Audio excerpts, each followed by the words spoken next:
Our great friends over at Farrier have been supporting us on Forging Brains for a while now. Since the time that they have sponsored the show, we have received many great products that I wouldn't have thought about buying, or because I was being a tight ass. But they were sent to me in their subscription box, and now I use those products in my day-to-day practice. Each box is sent bi-monthly, and in those boxes is an array of the top tools and products that have been tested by the greats in our industry. So go to www.farrierbox.com and use code BRAINS for 25% off your first month's order. You won't be disappointed, I'll tell you that. Let's talk about our newest sponsor of Forging Brains podcast, Yukon Forge. If you're a fan of the show, then you probably already heard the interview we did with John McNerney and all the badass things he's accomplished in his career, as well as the type of character this man has. John's graciously offering you guys 10% off on anything you order when you go to www.yukonforge.com and use code BRAINS at checkout. On his website, you'll find he has a variety of high-quality, hand-built tools made by him personally. His hoof knives are some of the best on the market. All his tongs are forged from 4140 steel to hold up to whatever you're grabbing and holding. John's been developing a new hammer out of 4140 steel that looks pretty dang sick, and I can't wait to try one. His fullers are handmade from S7, and I personally know of some that have withstood the years of hammer blows. Also, a new and unique tool John has developed is the propane nut. There's nothing worse than stripping out your propane regulator from not having the right tool. The Yukon Forge propane nut replaces whatever you had been using for a simple tool that you can tighten and loosen with your fingertips with ease. So go to www.yukonforge.com and use code BRAINS for 10% off your order.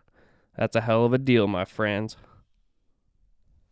This episode is also brought to you by our fine sponsor, World Championship Blacksmiths. Ultimately, they are a business, but their model is based upon help each and every one of you find and strive for the goals you set upon yourselves that most of us desperately need. Not only do they provide the competition aspect, they bring a community of people together that will have your back no matter what. So sign up for a contest and work towards those goals that you set for yourself. And you can also use code BRAINS in their online store for 10% off any merchandise. It's not including membership or contest fees. So go to www.worldchampionshipblacksmiths.com and use code BRAINS and buy yourself some merch. Thanks, everyone.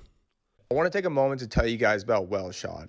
And not just that they carry every item you can think of from every brand, including from the little guys. You can get some Adam Farr punches, some Ben Sneer hammers. They pretty much got it all in the hard-to-beat $10 shipping. But I also want to take a moment to talk about John himself. You see the Wellshod name at pretty much every single contest that you go to. And not only that, you see John himself there supporting what we do and investing his time. Heck, John's even jumped in the competition in his ring himself at some of the WCB contests. That speaks huge to me. And it also speaks huge that John wanted to support what we're doing with the podcast. They've agreed that if you guys use Brains at checkout, they're going to put a little mystery item in the box for you. So go ahead and support them, what they're doing, and it helps support us. Because in all, we're all just one community. All right. Welcome, everybody, to another episode of Forging Brains podcast. I'm your host, Riley Kirkpatrick. Got my co-host, Gavin Cooper. He's got old T. Wood sitting in there with him tonight. And our main guest, not ghost, is... Yeah, it might as well be. Not yet. We got Trey Green in the house with us tonight. Man, thanks for taking time to hang out with us, Trey. Sure, guys. Thank you, Trey. I listen to y'all's podcasts all the time, and it's pretty cool. I mean, because you get all by yourself and nobody around, and nobody knows how to draw a clip. You know, nobody knows how to make a bar shoe if they have to. And then you listen to you guys on the podcast and you're like, oh, I'm not alone. Yeah. Everyone starts somewhere, you know. Yeah. They all got their process through life. Mm-hmm. Well, and like Facebook and stuff is such a small little blurb of someone's life that you see that and you're like, oh, everybody's just doing good all the time. And then you actually get to listen to people like explain their day-to-day practice. You're like, all right, everybody's making some shitters to start off with. Dude, sometimes I wonder how I get paid for this shit. Oh, Have you ever walked away from a horse, and even if it's not the last horse of the day, maybe if it's the second horse of the day, and you go, fuck, why am I shoeing horses? Because I screwed that one up bad. And you come back, and it's always changing. Yeah. Oh yeah, it grows into it. It grows into it, but you're like, sometimes you're like, oh, maybe a little full in the medial, and you're like, oh shit, that looks pretty rough. Like, I had to build a side bone today with a beveled. It had the outside rolled, and the inside was beveled because the horse was so jammed and rolled under that I just made a bevel for it, a shelf on it, and on the inside. And when I got done with that, I'm like, yeah, make him wear bell boots, please. Man, and do you think he would even hit himself because he's like, no, he's probably so crooked anyways, huh? He is like, so crooked. Nobody even realized he was crooked. That's funny. I wish. Was he lame? Oh, he was off and on, intermittent. And the vet that worked on him, they just wanted I'd worked on his horse and a few other problem horses he had, and so he just says, call Trey. So I quit looking at feet the same way. You know, Sidebone's kind of your thing, ain't it? Because I remember when you had come up for Foz, like you talked a lot about sidebone. Well, it's all about articulation, right? They're talking about breakover. Breakover is relevant to the bony column, but articulation has to go in line with the bony column. Has to be, and it's always going to find a way to be there. And if it's not there, then they're lame because the joint surfaces aren't married up, right? Yeah. It makes a lot of sense. So when you say that you like look at feet differently now, okay, say you got a new horse, right? Talk to us like we're third graders here. You got a new horse comes up to you. I know it's hard to like say like, but like what's kind of hitting your head right away when you're looking at one? I'm just watching the cannon bone from the knee down, and watching how he lands, and how he's lame, you know. And a lot of times they're just dumping on the front and makes the front feet look like crap because the hind end's all jacked up and the back's all out of whack. But I'm not a vet, so I'm not gonna. I mean, I worked long enough at Ohio State that I try not to step on vets too bad. So yeah. Pretty hard chain of events there too, because it's like, okay, he's hollow in the back, his hind feet are getting behind him a little bit, he's like loading up his fronts even more, and probably like bulldogging a little bit. I imagine the horses that you're seeing a lot of, like these quarter horses, and it's like a lot of this too could be handled as just like, well, just ride them a little bit better, right? But it's like, where do you draw the line? Oh, I love my trainers, because the trainers that I work for out here, and they ride their horses. I've worked for trainers in California and Ohio that wouldn't even get on horses. They would just tell people how to ride their horses. Yeah, you can't do that. You know that. That'd be like me telling you how to forge, but not being able to show you. Yeah, you know? Or do it myself. So, right. So my trainers out here, the ground is notoriously hard. And like my horses, I got 5 weeks on a setup, St. Croix extras, and they're paper thin. And I ride my horses mainly in an arena and maybe in the park a little bit, not super hard ground all the time, not concrete or nothing, but I got friggin' razor blades I'm pulling off my horses. And you're in Arizona now, right? Yeah. So is it a lot of sand? It's a lot of sand. It's DG a lot. A lot of it's fill dirt, you know, so it's sand, but it's not the sand you're thinking of like Florida or beach type sand. Not sand they'd put in their paddocks, you know. Right. But I was talking to Travis too. Travis works for a good trainer out here, and those guys ride those horses. You know, I actually saw Clinton Anderson. You know Clinton Anderson? Yeah. I saw him. He was filming a deal right where I keep my horses on the same road. It goes out to a park, and there were some storms moving in, and Clinton Anderson came in just specifically to do a video on how to work your young horses without having access to an arena and stuff like that. And the owner of the place where I keep my horses, she's a client of mine. She went off on that guy. I mean, this little 5 foot nothing lady, because they were flying drones all over taking videos, Oh yeah. and all the horses were going nuts. Yeah. I was shoeing one at the time. My horses, I was shoeing one of mine, and they were just like, whatever, you know. They know how to beat them. We're used to it. But So that area you live right now, it's like a pretty like a kind of the snowbird capital area. oh yeah, yeah. In the wintertime, I'm busier than I can shake a stick at, and then in the summertime, I do maybe 2 or 3, maybe 3 or 4 days a week, Really? and then go home. How do you deal with Because the you got to heat? be. I start at 4:30 in the morning, and I Golly. get home by 10:30, 11 Yeah, because it's every hotter than day. shit. Hotter than shit. My truck is taking a shit right now because this fucking summer we had 120 Oh, is it? degrees. It was 120 degrees for like a month. Oh no. Yeah, crazy. What do you just sleep during that time? No, I come home and try and find something to do, but shit, it's got to be air conditioned, you Yeah. know. Oh, And I was, because yeah, you pick can't up even, pick up you knitting. don't even go to the gym if it's not air conditioned around here. I've wondered about that, like how guys in Arizona where it's 120 degrees all summer long, like how they deal with it. Like, do they just shoe all Yeah. night and then just sleep during the day? When I was traveling, when I lived in, okay, should we start over or what? Yeah, do it. So, We kind of just go down rabbit holes. Sorry. yeah, oh yeah, we do. I'm bad about that too, so you got to catch That's me. good. But It's all good. so I got out of the Marine Corps and I started riding bulls, and I wanted to go pro is the whole reason I got out of the Marine Corps in the first place, or I would have stayed. I liked it. You know, I mean, Oh. where else can you go? All you got to do is what somebody tells you to do, which is just like having a job. Okay. It may be physical and hard stuff, but ain't no worse than people that don't like their jobs. But, and they give you, sorry, Crown was good.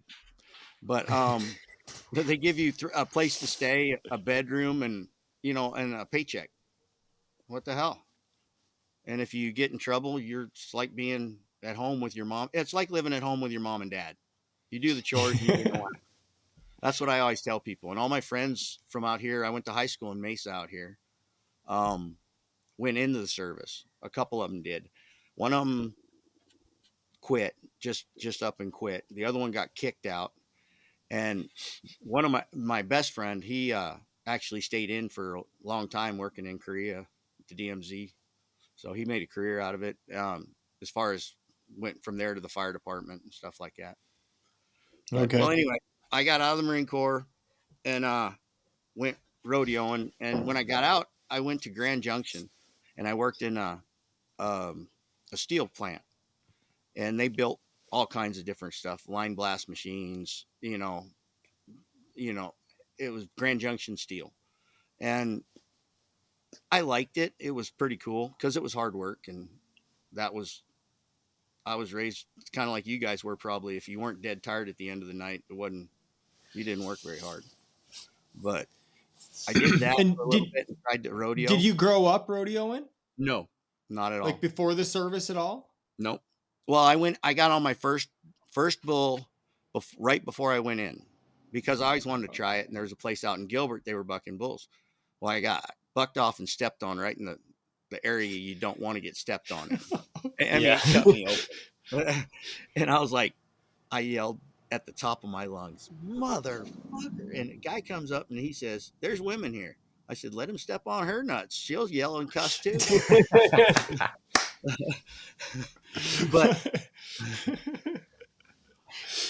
But anyway, I went from there and just started trying to enter pro rodeos on my permit. Back then we had to make $2,500 to fill your card.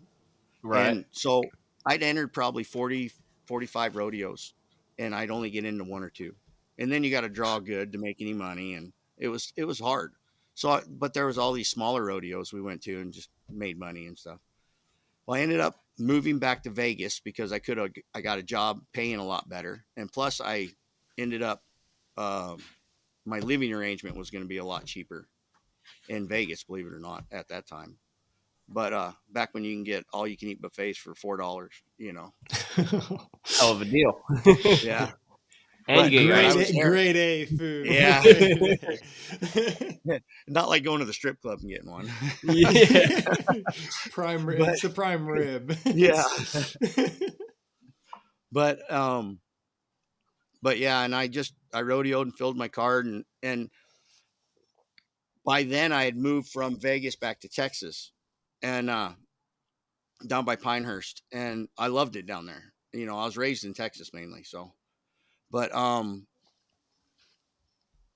when I filled my card, I traveled all over to get it done, but my card still said Las Vegas, Nevada, on it, and but I lived in Texas, so I knew I couldn't ride bulls forever, regardless, because I had gotten hurt a couple times, and and I'm like, no matter how good you are, you still got to fall off, right?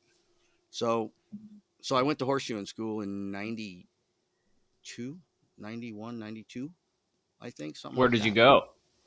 I went to Jack Ross, Oklahoma City. Oh, in Oklahoma. Yep. Yeah. Not, I mean, I never really got along with Jack Ross, but I was there with some good instructors. Jay Watson. He was a really good, he was the one always encouraging me to go, learn how to do it correctly, Did you go like out of necessity, or because it's something that you had seen before and you wanted to get into it? Well, that was a funny story because I had a mare, a jet deck mare, and I'd seen horses shod, because I'd always worked at barns and stuff like that. But I never really, when I was in high school, I had a horse and I got him shod while I was at school, or at work. And I didn't know nothing about it. And I watched this guy, he brought my mare out and tied her up at the carport there in Texas. And when I heard the commotion, I went out there. That mare was trying to kill him. I mean, my mare was bad to do. I mean, a absolute hell bitch. And she was one of those jet deck horses, right? Those running horses, appendix. And she was terrible. And for some reason, I'm like, I can go to horseshoeing school because I looked at Western Horseman magazine and all that back then. That was where the better ones. And there was always big ads about horseshoeing schools, make money. And I didn't know nothing about it. So I went into it and enjoyed it. King was his last name. He was from South Africa, I think. He did really good in the competitions in the States, but from what I heard, he finally got deported. But Jack hired him. He never hired anybody, paid him anything. But, okay. And one of those deals. how bad it was for instructors is that when I went to graduate, he offered me a job to stand and be an instructor. And I'm like, no, I don't know how to shoe horses yet. Well, and the course I took was a 3-month course. It involved shoeing horses and equine dentistry, because that was something a lot of horseshoers did back then, right? Yeah. And so I never went to one equine dentistry class, and I still got a certificate in there that says I'm a certified equine dentist. I never went to one of them. Every time they had them, I went into the shop and made shoes, or went to a bull riding practice. Unreal. Yeah. Unreal. But yeah, it was crazy. So was there the instructors obviously were doing some foraging and stuff while you were there? Well, they encouraged us to, but most people were just too lazy, and I liked the craftsmanship part of it. I was a kid that would sit around and draw pictures and stuff when I was a kid, and really, they say it's like when art meets the metal, and because you're trying to form something out of nothing, basically. And so I always took it like that. So as like a challenge. So it's like drawing with a piece of metal, but, yeah, that was the beginning of my horseshoeing. And I got really lucky too, because Jay Watson was friends with a lot of guys down in Texas. And he called Don Gustafson and asked him if I could work with him a little bit. And so Don was going through his move from Texas, hadn't married Margie yet, but they were seeing each other out in California. And Okay. so he'd come back into town and we'd shoot 12 or 15 every day. And all I did was pull, clinch, and finish. And now I realize that's the hardest part of the freaking job. My back, when I'm finishing a horse, my back will still stick in that position because I did so many back then, you know. They say you only got so many in you, right? I could be under a foot all day. But It's crazy. That's the and Don least was favorite like the part to premier do. finish guy. What's that? That's like the least favorite part to do about the whole deal, I'd say, is pulling and finishing. Well, I finally bought a buffer, so piss on it. But I learned a lot from Don, and he always encouraged me to get certified and do all that stuff. And so I met Paul Sims down there also. And I worked a little bit with Paul Sims. But see, I'd go from the Houston Polo Club with Don to Fred Whitfield's cousin over in Baytown and shoot 7 out in a pasture versus in a barn in a nice, well lit, you know, fans blowing area and all that. But I kept trying to finish feet for him, for Paul, like Don wanted me to, hairline to the ground on everything with a finish rasp. And he would back up some toes. We got hoof wall in Houston 3/4 of an inch thick. And he would back that sucker right up under the leg. And he did some nice work. And I think about it now, I don't like the aluminum and stuff like that. Not that I've never put it on. I have. We're all whores that way. But you know, everything he did was practical. You know, it's just I had to do a blunt of the work when there's an inch of foot sticking out front of it, and I had to bring it back. But I learned a real good lesson then too. We were doing this $1 million stallion, which was big money back then, and he backed up the toe quite a bit. This horse had been run out and was in quarantine, I guess, and he backed it up quite a bit, and I hogged that sucker all the way back. I was like, buddy, I'm gonna do a good job on this high dollar horse. Well, I thinned it so much that, you know how they hit their hoof going into the stall every time? Well, he got a bruise and it messed him up pretty good. Oh, jeez. So I screwed that horse up bad. Yeah. When you can palpate the hoof wall with your thumb. Yeah, no, kind of. Might be a little far.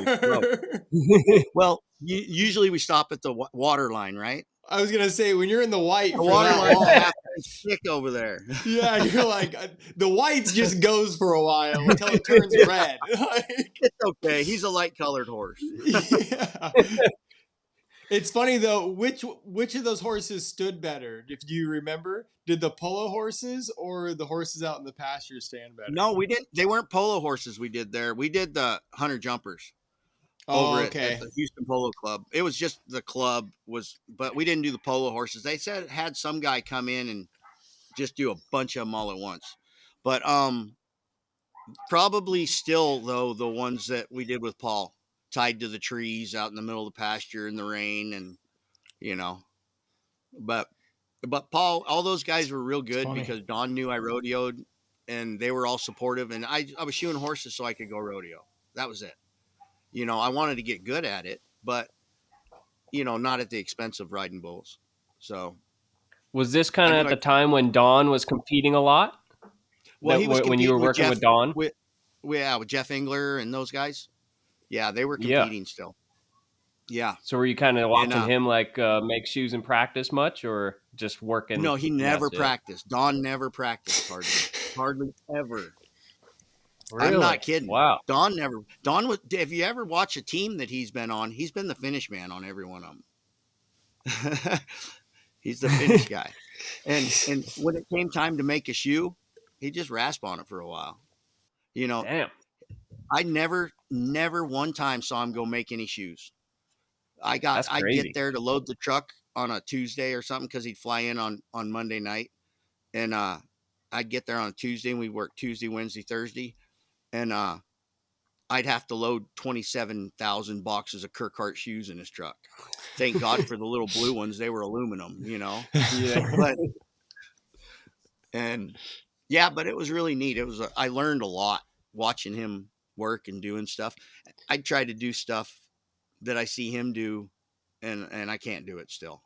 He's a very It's like like artistic guy, isn't he? Like very much. He sings opera too, yeah, I've Oh, heard no him. kidding. all day long. I've I'm heard a him dumb sing, and cowboy it's bull like, rider. man, it Dumb comes from the cowboy bull rider. diaphragm. It was funny. We found common ground one day. We were working. This was probably 4 or 5 months after we've been together, and all I ever did was complain about him singing opera all day. And every time he'd walk away with a horse, I'd switch it over to country, and he'd come back and he'd switch it back over to opera, and or he'd just turn it down and he'd start singing, which he knew drove me nuts. And he was like Well, my he's the dad boss. / brother, older brother that just annoyed the shit out of me because we got along really well, but we were total opposites. And but Yeah. one day, Allison Krauss, I call her country singer, but she was bluegrass, and she came on the radio. It was one of her first big songs, and I said, "Oh, I really like this girl." It was on his station. He said, "Really? Oh my God, there's hope for you yet," because I had no culture. I had no culture. But You're like, Garth Brooks might be the best ever.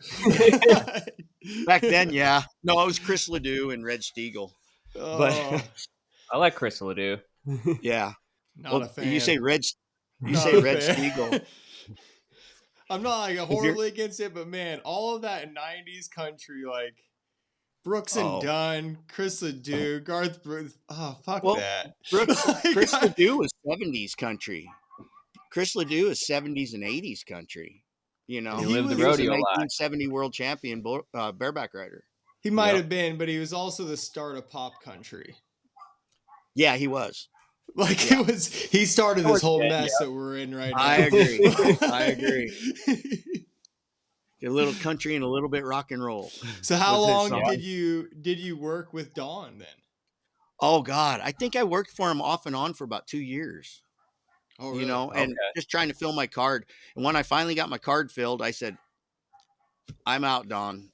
He said, "Well, I'm leaving anyway, so we're good," because he was closing up shop as it was, and And that was it. moving lock, stock, and barrel. And then I would see him all the time, different places and stuff. But while I was rodeoing, I didn't see anybody except for Paul a couple times. Paul go to some of them big pro rodeos, and he used to ride bulls pretty good, and Oh, really? he'd watch, but then he'd just come watch me after that. So How long did you hit the rodeo trail pretty hard then? I think I was trying to think about that. I was rodeoing consistently before I got my card, and the year I filled my card. But I was just going to different. They had a lot of bull ridings, like PBRs are now. I could go to a bull riding every weekend or two, if I wanted, and just a lot of driving. Yeah. But Texas is so big. oh shoot, I was living all over the place. I was going to Mississippi and wherever I could go to get into. The more money, the better. And you can go to jackpot in Texas. I can go to 4 jackpots within 2 hours of my house on the weekend and make $600-800, which was a lot of money 35 years ago. But Yeah, I bet. yeah, that was like making probably $2,000 now, but, and it was fun. I liked rodeoing, but I got married just into my rookie year to my first wife, and that Okay. didn't work out. That was not worked out real well. It wasn't all her. It was me too, because I was gone all the time. I was on the road. Yeah. So I can't blame all her. But Put attention. Yeah, when you're not always there and they want right, it. right. They're going to get it somewhere. But so well, I mean, not. did that kind of shut it? Did you just start staying home towards that time and shoeing more horses? Well, she started getting really angry and grumpy and made it hard for me to go. And if my mind wasn't on what I was doing, then it didn't work, Yeah. And it's kind of like going to a forging contest and your wife's so mad at you, she's fixing to throw your shit on the porch. But was it You better know? back then? Because you didn't have cell phones, huh? No, we didn't. So it But wasn't like you're like, when she did get a see you hold of when me, I I'd get be at a back. buddy's house. When she did get a hold of me, I'd be at a buddy's house or something, and boy, they could hear her from across the house on the phone. Screaming. Oh Sitting there man, on the she was landline. fiery. She was fiery, to say the least. But Goodness. yeah. So my second year, my rookie year would have been 94. My second year, 95. And I rodeoed through 96, 97. But it seemed like my rookie year, I was close to the top 15 going into the 4th of July through the winter, which is good for a rookie. And if I drew good over the 4th, I had my 4th run all set. And I broke my arm at Prescott, the very first rodeo. And then I broke the next year, same incident, same thing. I was doing good. I won Scottsdale one year, and I would break my arm right before the 4th run, or break my leg or something. But it'd always be at Prescott, the Prescott Rodeo. Harry Damn Vogt, it. I hate that guy. I hate that. No, guy. I really do like Harry, but he like to kill me. Yeah. And like, did you have enough money saved up at the time to be laid up with a broken arm? No, you just do what you can, you know. I mean, Couch surfing. yeah, DMSO and aspirin heals a lot. Back then it was all liquid DMSO, and crush up half a dozen aspirin in it, and then you put it on your arm and then sweat it. And Really? The aspirin you what, just soaks into you just that way, huh? yeah, oh yeah, you start tasting garlicky and stuff. Just, you know how horses smell when they have it? That's how you start smelling. Maybe. And can you imagine what that little car smelled like? But after about a year, my traveling partner went home because he ran out of money, and I couldn't pay for him anymore. So I just kind of went myself, and odds and ends here and there, catch rides with guys. I met a lot of the top 15 guys and got to be friends with them just by catching rides to rodeos with them and stuff. You know, Jerome Jerome Davis, before he got paralyzed, gave me a ride from Fort Worth to Jackson, Mississippi. And then I can't even remember how we got out of Jackson, Mississippi. I was thinking about that earlier, but I remember that ride, and we were riding in his van, and he was such a cool dude, such a cool guy. But I was watching a show with him in it, and just by watching it, like, he seemed like a super down to earth, like easy to get along with guy, and that would like be more than willing to share with you whatever he has. Oh, you know? he was too. We talked about bulls and stuff. Later that year, I think it was Reno. I had a good little spinner of Groundies, and he was away from my hand, and he was into Jerome's hand. Jerome spurred the nuts off of him and was like 89 points and won Reno on him, and I got bucked off at like 7 seconds. Yeah. I was so mad. I was so mad when I hit the ground. I got up and I went after. I wanted to kick his ass for bucking me off. I just had that mentality back then because, I mean, first 13 times I ever got on a bull, I got hung up. That's not fun. It wasn't because I got bucked off. It was because I was too stubborn to let go when I was getting bucked off. And then you hung up. And then I just hung up. Yeah. Yeah. So it got to the point where the bullfighters run along telling me, just let go. I think that would deter most people of them, like 13 times would be like, this isn't feeling too good anymore. I was the little kid in high school that always got picked on, always, because I was little, but I never backed down from nobody, and I got my ass whipped a lot. Were you thinner in high school? Oh, I was 142 pounds when I went into boot camp, and same height I am now, 5'7". That's my size, really, like a little bit smaller. Yeah, but I mean, you figure everybody. Gavin, you could be this big one day. Huh? Just keep trying, dude. My mom was little bitty. My mom was little bitty, and my dad was a monster. I mean, he was only 5'10", but he was a meat cutter, and I've seen him put full racks of beef over his shoulder. And I'm like, oh my God. I mean, he had just meat hands, not big ones, but meat hands, and his forearms were huge. And I guess I started taking after my dad in high school because they started calling me Popeye. You know, You because do I had got big big forearms. biceps. Yeah. Well, I've separated them since a few times. Did you separate them riding bulls? No, Oh, I never. I got I've gotten in some crashes. I got jerked down a couple times. I've had a bunch of bones broke, but nothing spectacular. I mean, the worst wreck I think I got into was probably up in Cody, Wyoming. If you go up to Cody or you're around rodeo back then, you'd have heard the story about the night the lightning hit the arena in Cody, Wyoming. No And kidding. it was pouring rain. And I'd finally drawn a good bull. I was actually living in a little trailer out back of the rodeo grounds, taking care of Jerome's bucking bulls and feeding them and the horses and stuff, and flank them for little stuff here and there. And they had a pro rodeo series. Well, I could never get into it. And when I did get into it, I'd get some shitter that run across the arena. And I finally drew a good one. Supposed to be a really good one. And it was pouring rain. I wasn't turning him out though. So, and there was about a foot of mud in the arena. And I got 2 jumps out, bull slipped and fell down. And I'm on the end of my arm like this, but I wasn't going to let go because he's finally get a good one. I'm going to get a paycheck. And and next thing I know, I mean, I kind of remember a little bit. I hit the ground, or I got jerked down, and I was out cold, I guess. But they said when I got jerked down, I came off and I ran up the side of the bucking chutes, and I went all the way up to the top of the bucking chutes, and I said, "Did I make the whistle?"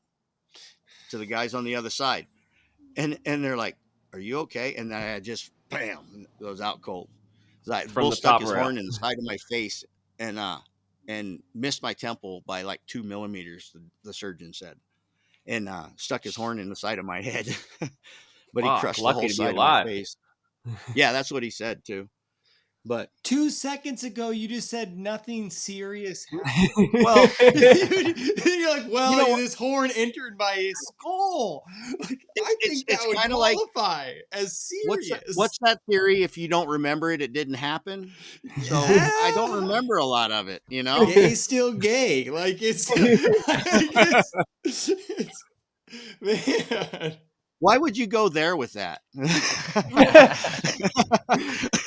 Just saying, man. Don't want people pulling that excuse. Like, well, I don't Yeah. remember. Like, hey. Hey, we've all been out and had a few too many to drink, and they go, "Hey, remember you did this?" Oh no, I didn't do that. Yeah, a horn went in me. Or where? her. Like, where did the horn enter me? But yeah, I guess it crushed my orbital bone and my cheekbone in like 8 different places. So it was a bunch of floaty bones, and Oh, they jeez. just sewed a little patch on the side of my face, I guess, to stabilize everything. And I got out of the hospital as quick as I could because I didn't have any money to pay the bill. I had a buddy came and pick me up, my traveling partner, I still had at the time, and he took me to the airport, and I flew back to Houston. And the girl I was dating at the time picked me up at the airport like 2 a.m. or something. Nobody in the airport. Well, I'm walking through the airport with my gear bag, and it was commonplace. I took my gear bag on the plane back then. You could never get away with that now. But I was walking, and she was on this side of me, and I'd crushed this side, and I was looking over here because I couldn't really see out of this eye. It was swollen all the way shut. And she said, "Hey, cowboy, need a ride?" I turned around, and she passed out cold right in the airport. She's seen your eye. She's like, she was freaked out. She was Looking bad like the freaked out. Terminator all of a sudden. Yeah. Well, I turned around and I woke up in the morning. I went home, went to bed, and I wasn't supposed to go to sleep. I wasn't even supposed to fly or anything.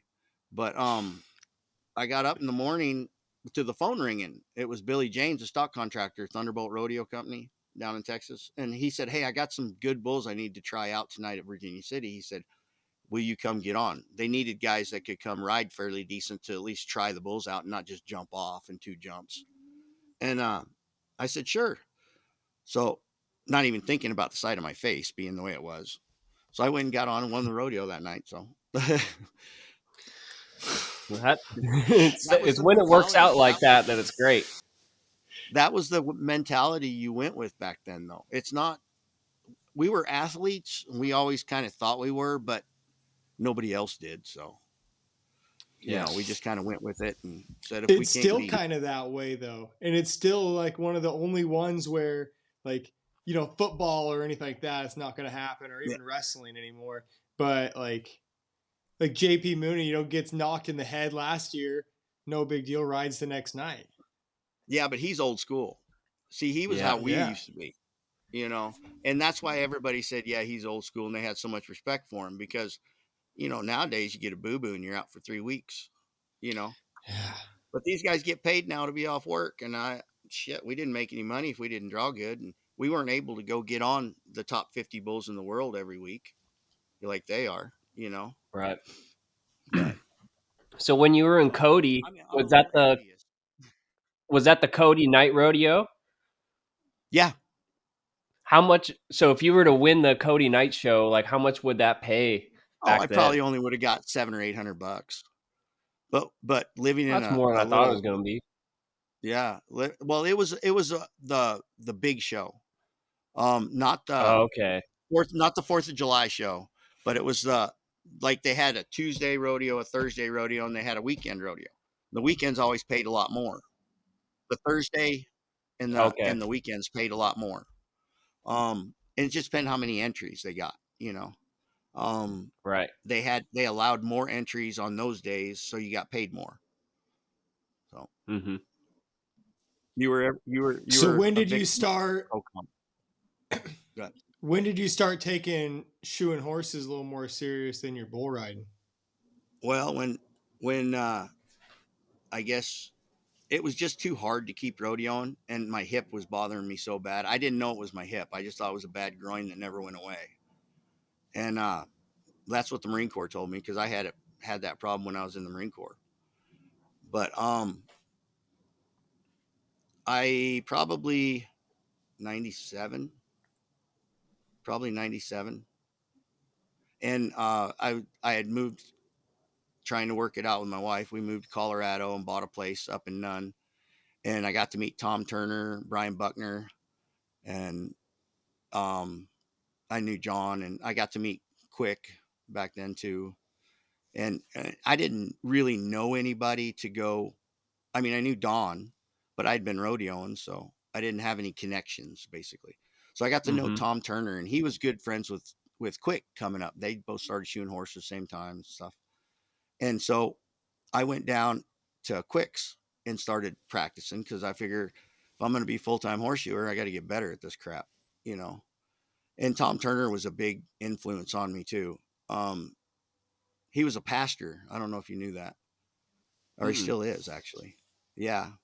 And he's a super good guy. But and we would always go talk about stuff, and he'd say, "Boy, you need to hang out with Jim as much as you can and learn as much as you can. He's in the competitions and stuff." And because the fastest way for me to get my journeyman was to learn to compete, because then you have somebody on constantly critiquing you, right? Yeah. Right. So we would go to contests, and um, I would go down to gyms, and I'd say, "Hey, I was going to head to this contest. What do you think?" And he'd say, "Well, what's the shoe list look like?"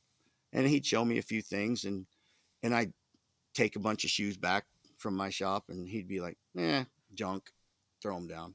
He would never even let them near his shoe pile. It was so bad. But he was a lot of help. I had a lot of respect for Jim, and people all have different opinions of him, but he's that one guy you can admire and still hate him. Does that make sense? And I think Yeah. he wants it that way. I really do. I think he wants it that way.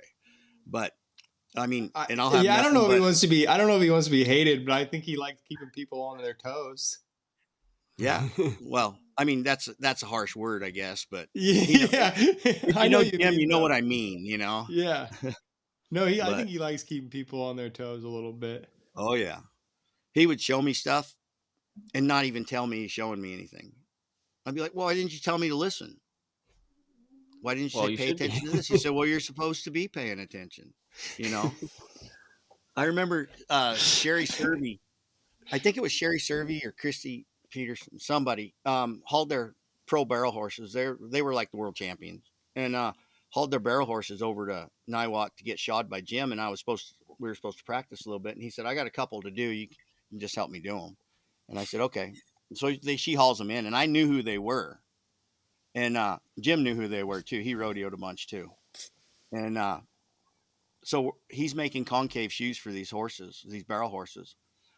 And I'm just basically getting stuff hot and giving it to him. You know, he jumps under there, trims it in 3 seconds, and then, goes over and makes a shoe. And so I'm just kind of taking notes and watching. And I'm watching him nail the shoe on. And I got the shoe sitting on top of the fire. And I didn't know how to run a coke fire, guys. And next thing I know, it's sparking. I'm like, oh shit, oh shit, Oh oh boy. shit. He looks at it and he's like, fuck it, nails it on. It wasn't that bad, but it was still crispy. It was crispy, but he just brushed it up and nails went in. He said it'll work. So, A but little extra traction on there for him. yeah, A little extra surface area. yeah, that stuff hardens up pretty hard too once you get a crispy one. Oh But man, it's funny. Like that'll happen even when you go to hot rasp a shoe. If you let it get a little hot and get a little crispy on there, and you go to yeah, take that, like even if it's warm, it's like Split. yeah, just skating Yeah. across the top. You're like, Yeah. oh, You this throw that isn't. rasp down because you think it's bad, but it's not. It's just a Oh shit on yeah, the shoe. yeah. You feel Very it, and much you're like, harder than it's flag. not the rasp. It's like I'm trying to rasp some glass right now. Yeah, Not that's what very it much feels like. fun. It's exactly what it Oh feels like. yeah, But that's no good. yeah, actually, Jim Quick probably made it more possible for me to go meet Craig Turnka, and I went to Shane Carter's a few times. Um, Working with Shane was an eye opener. I I I I failed my first journeyman test because I took it cold. I had a handful of tools that were in my truck that I shod horses with every day. And they said, we have an extra horse. Do you want to take it? And I said, sure, why not? So all the score sheets I passed. And John Voight, if you guys were been around long enough, John Voight was the guy everybody hated. But I thought he was always fair. He didn't like it, but he was fair. And he failed me. He said, I'm not going to let you pass this time. And he kind of knew it'd light a fire under me. And it was nothing more than understanding a hind leg and medial lateral balance. Because he asked me some questions and I didn't know. I just trimmed the foot, where it looked right on the bottom. So we I didn't basically felt understand like all the you other weren't ready Yeah. to Oh, pass exactly essentially. what he told me. It's exactly what he told me. And I was like, okay. And inside I wanted to kill him, but what am I going to do? It's almost like And that mentality of being like hung up on the side of that bull. You're like, I'm getting back on and I'm going back for right. more and I'm going to try it Yeah. again. And it is see, kind of funny because like now they've made the test, it seems a lot to where there's less of that. Like there's like, well, yeah. you either pass these credentials or you don't. But it's also like it'd almost be a good thing if there was a little bit more of that, because then there could be, like Uh-huh. there's these guys like, okay, even though you hit all the, like the bare requirements, like you're just still not a great representation for what a Well, and journeyman should be. that's exactly how John tested people. And I respect him for that because it's protecting us. It's protecting the trade and the guys that have earned it, And it's like the BWFA comes out about that time. And they offered me a master just to buy my card with the BWFA. And I'm like, no, what good is a freaking card? I don't think I've ever carried a membership card in my wallet, Yeah. and other than the PRCA one, I had to get in to be able to get into the rodeos with. But other than that, No, yeah. and And the go ahead. AFA test isn't something you're going to pass just so you can hopefully get a card in your pocket to Right. show somebody. Yeah. Well, that was my goal. The whole goal to started making shoes was just to pass the journeyman test, and once I started getting in a rhythm and learning how to make shoes and understanding it a little more, it made it fun, you know. And then I finally went to the convention, 98, I think I went to convention. It was in Albuquerque. But my best friend when I went to high school out here in Arizona was Sean Woodsum. We were best Okay. friends in high school. Okay. And I got him his first girlfriend, let's put it that way. And but we have a lot of stories, and that go way way back to times that he don't want to talk about. He was a real introvert, and he never really, you watch Sean now, even he's always looking at the ground and kind of walking around, and he's always thinking about something, though. He's a schemer. And but I was walking through the Albuquerque, the convention area where all the booths and stuff are, and I had my son on my shoulders, is how I know. And I think he was 3, and I had my son on my shoulders, and we passed each other, and I was like, Sean. He's like, Trey. I was like, Sean. Holy crap! And we never talked from the time I went in the Marine Corps, hardly.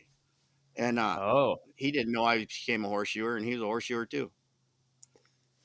So small world. And was yeah. he doing quite a bit of like in the competition world or just Oh certification yeah, he too? was already competing and stuff too. They all got a head start on me. I was always the older guy, because I had spent, what, 5, 6, 7 years wasted rodeoing, you know. And so when I finally got on the team, it was funny. I think oh 05, 06, 04, 05, a couple of those years. But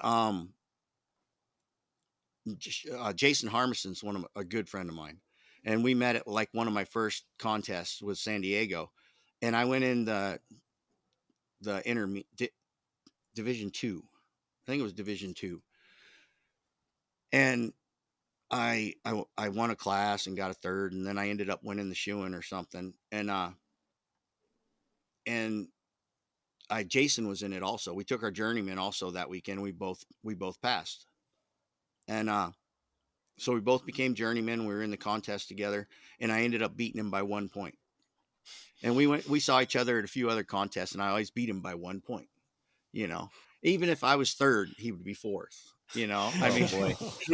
and he got so we were really good friends.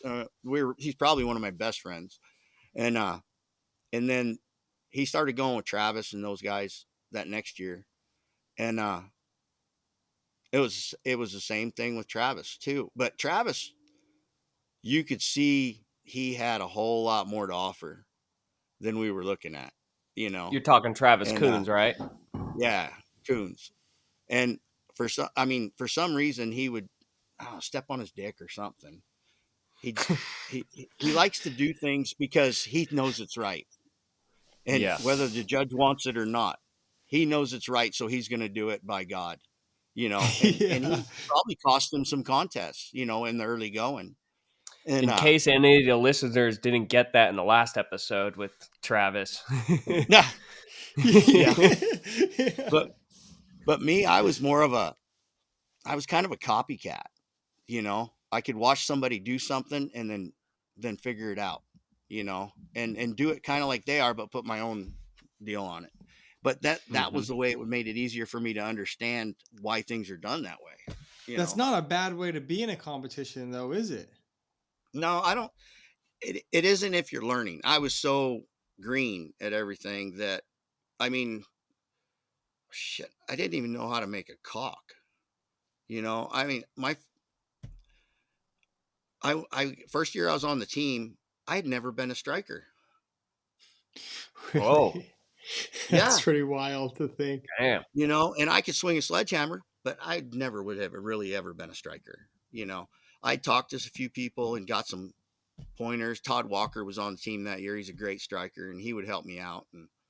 And we had Todd Walker, Hank Highfield, and was it Sam Gooding, I think. And Sam got so frustrated at me because I didn't know how to work with a striker, much less strike. I was a better striker than I was working with a striker. That's saying And, something too, because Sam's not one to get frustrated. Oh my God. I Pretty can frustrate calm any. guy. Yeah. Talk to some people. I can frustrate a lot of people. But because I really just don't care. It's just the way it is, you know? But you're like, I'm trying. I'm trying. Hey, so I do just me. still suck a little bit, But- man. I'm sorry.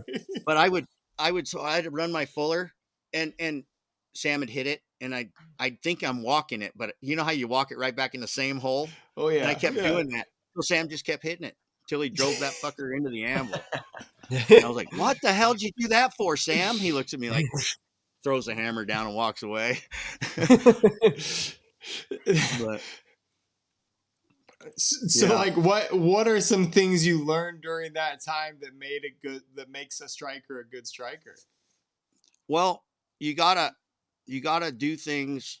You gotta have a plan. You gotta talk to your guy, you know, and it made sense what Travis was talking about with Shane when Shane struck for him, and because I've struck for Shane too, but Shane never struck for me, and I'd struck for Shane, but he'd always tell me every step of the way what he wanted, you know, and to me that was easy, but then when you get a little more seasoning, like I'm on the team and I'm still green at striking. And you're doing a clinic helping some guys out and you're striking a little bit here and there, no big deal. And they say, okay, what do I do next?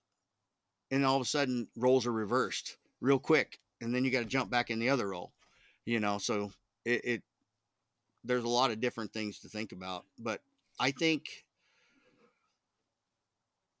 being flexible with what you think, like if I'm striking for one of you guys, you're accomplished, you know what you want and you know what you want to do.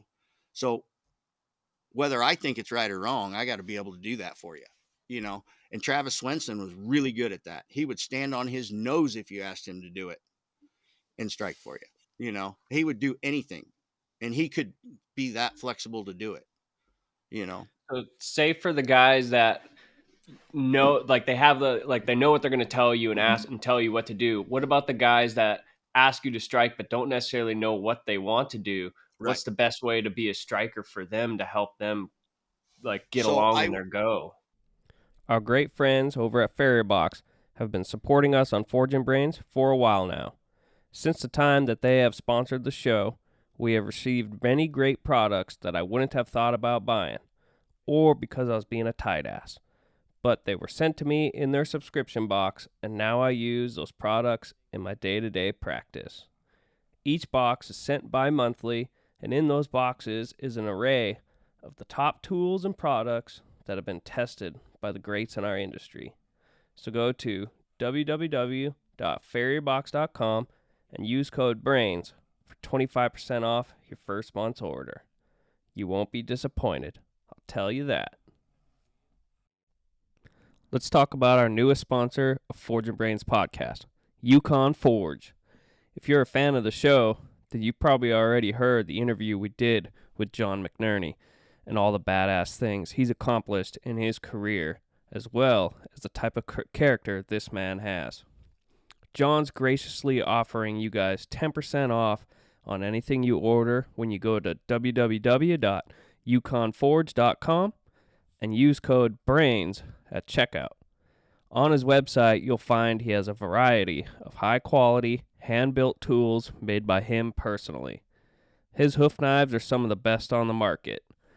All his tongs are forged from 4140 steel to hold up to whatever you're grabbing and holding. John's been developing a new hammer out of 4140 steel that looks pretty dang sick, and I can't wait to try one. His fullers are handmade from S7, and I personally know of some that have withstood the years of hammer blows. Also, a new and unique tool John has developed is the propane nut. There's nothing worse than stripping out your propane regulator from not having the right tool. The Yukon Forge propane nut replaces whatever you had been using for a simple tool that you can tighten and loosen with your fingertips with ease. So go to www.yukonforge.com and use code BRAINS for 10% off your order. That's a hell of a deal, my friends.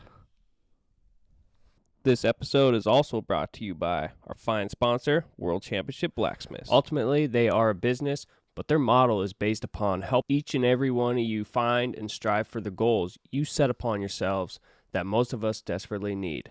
Not only do they provide the competition aspect, they bring a community of people together that will have your back no matter what. So sign up for a contest and work towards those goals that you set for yourself. And you can also use code BRAINS in their online store for 10% off any merchandise. It's not including membership or contest fees.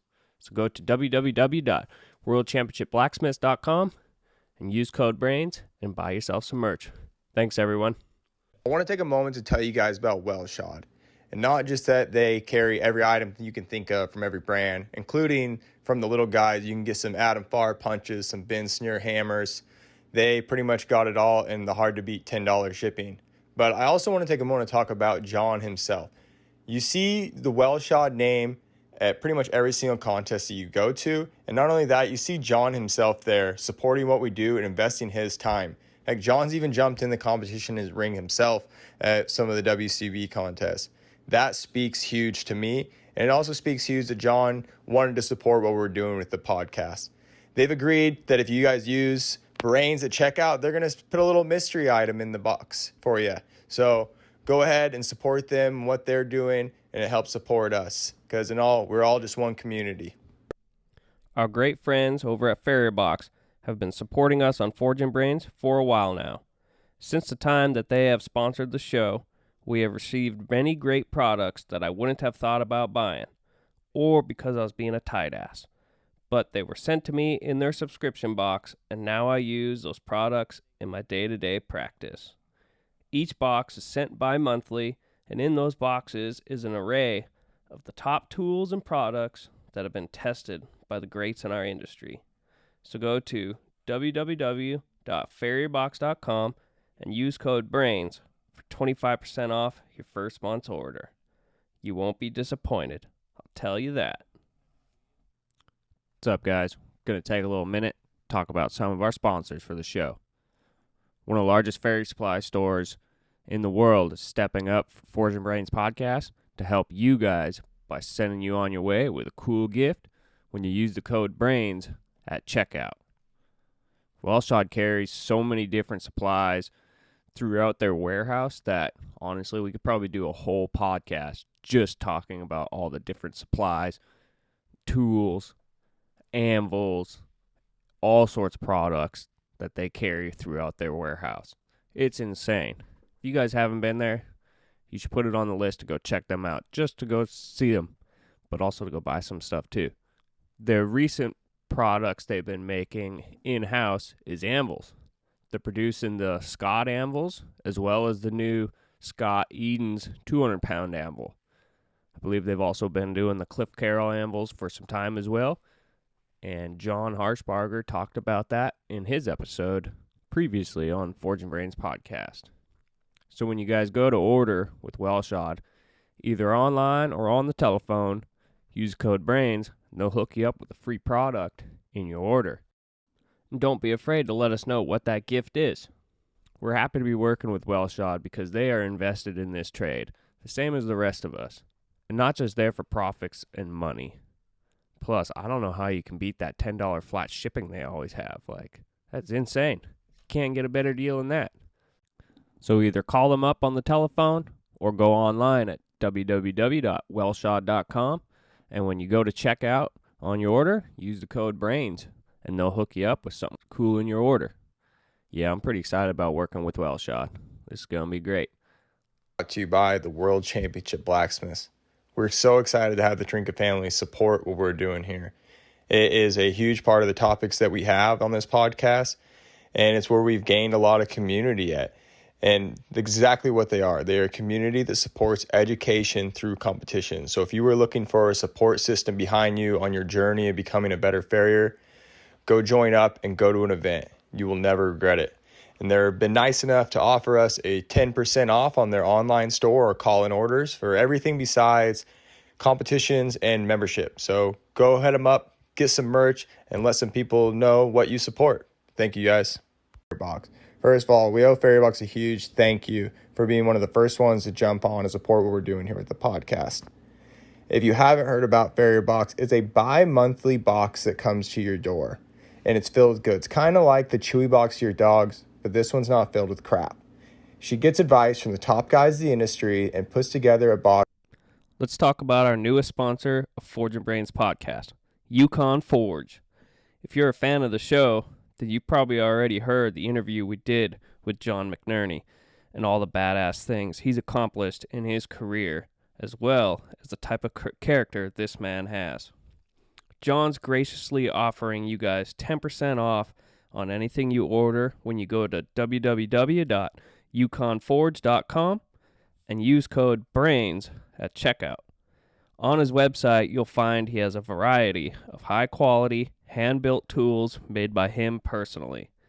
His hoof knives are some of the best on the market. All his tongs are forged from 4140 steel to hold up to whatever you're grabbing and holding. John's been developing a new hammer out of 4140 steel that looks pretty dang sick, and I can't wait to try one. His fullers are handmade from S7, and I personally know of some that have withstood the years of hammer blows. Also, a new and unique tool John has developed is the propane nut. There's nothing worse than stripping out your propane regulator from not having the right tool. The Yukon Forge propane nut replaces whatever you had been using for a simple tool that you can tighten and loosen with your fingertips with ease. So go to www.yukonforge.com and use code BRAINS for 10% off your order. That's a hell of a deal, my friends. I would stand at the fire, getting the shoes hot, and say, okay, what's next? And I always ask them, what's next? And I let them want to tell me. But a lot of times they'll say, oh, I don't know. What do you think? And then I'll say, well, how about you crack the toe? How about you bump and crack the toe? I'll give you the heat in the middle of the steel. He said, okay, well, how much? Till it looks good. Just do them both the same. Who cares?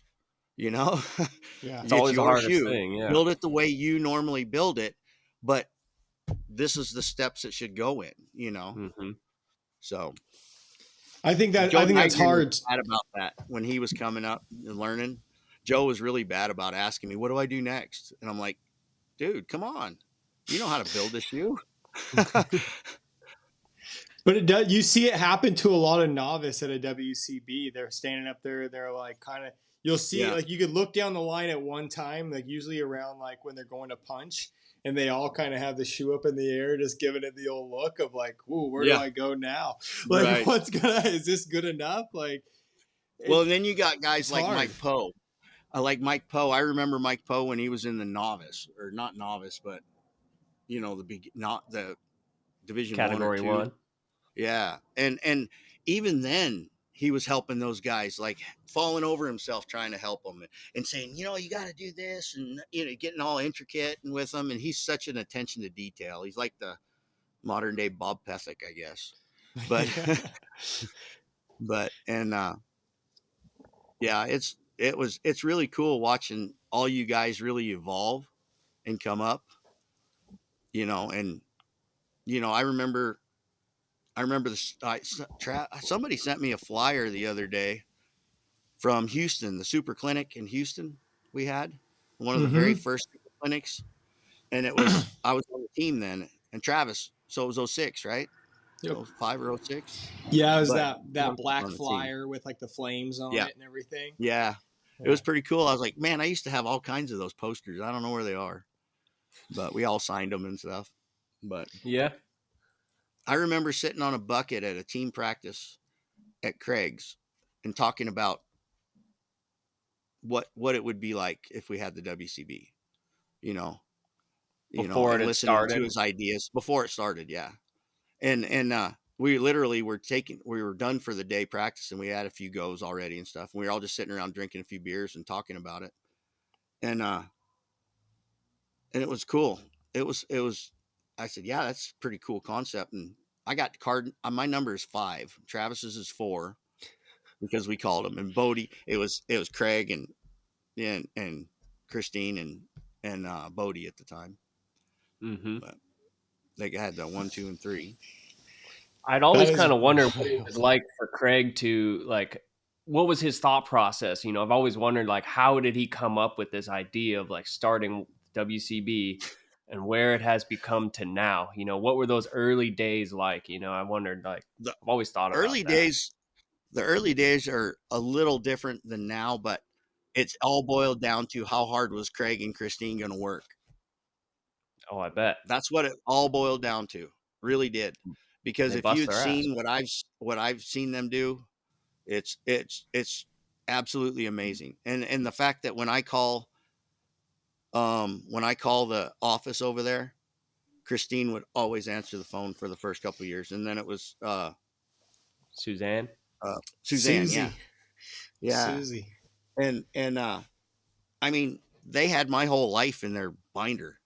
You know, Yeah. all my credit card numbers, all, you know, I'll run this one. If it don't work, I'll run this one, Trey. And, you know, but, you know, and they were a big part of the family, you know, and honestly, the relationship that Craig and Christine have is something that not many people will ever have. You know, No way. I wish they all would. Yeah, Yeah. to be in that like that high stress of a situation Yeah. all the time, where it's always on the brink of like, it's not like they're throwing a little house party with 10 guests coming over. No, yeah, right. Like this one, like 100 and something of us are flying from around the world to an Yep. event they're putting on. And Right. it's like it all has to And go right. they take it so serious that, I mean, I very rarely see Craig get stressed out.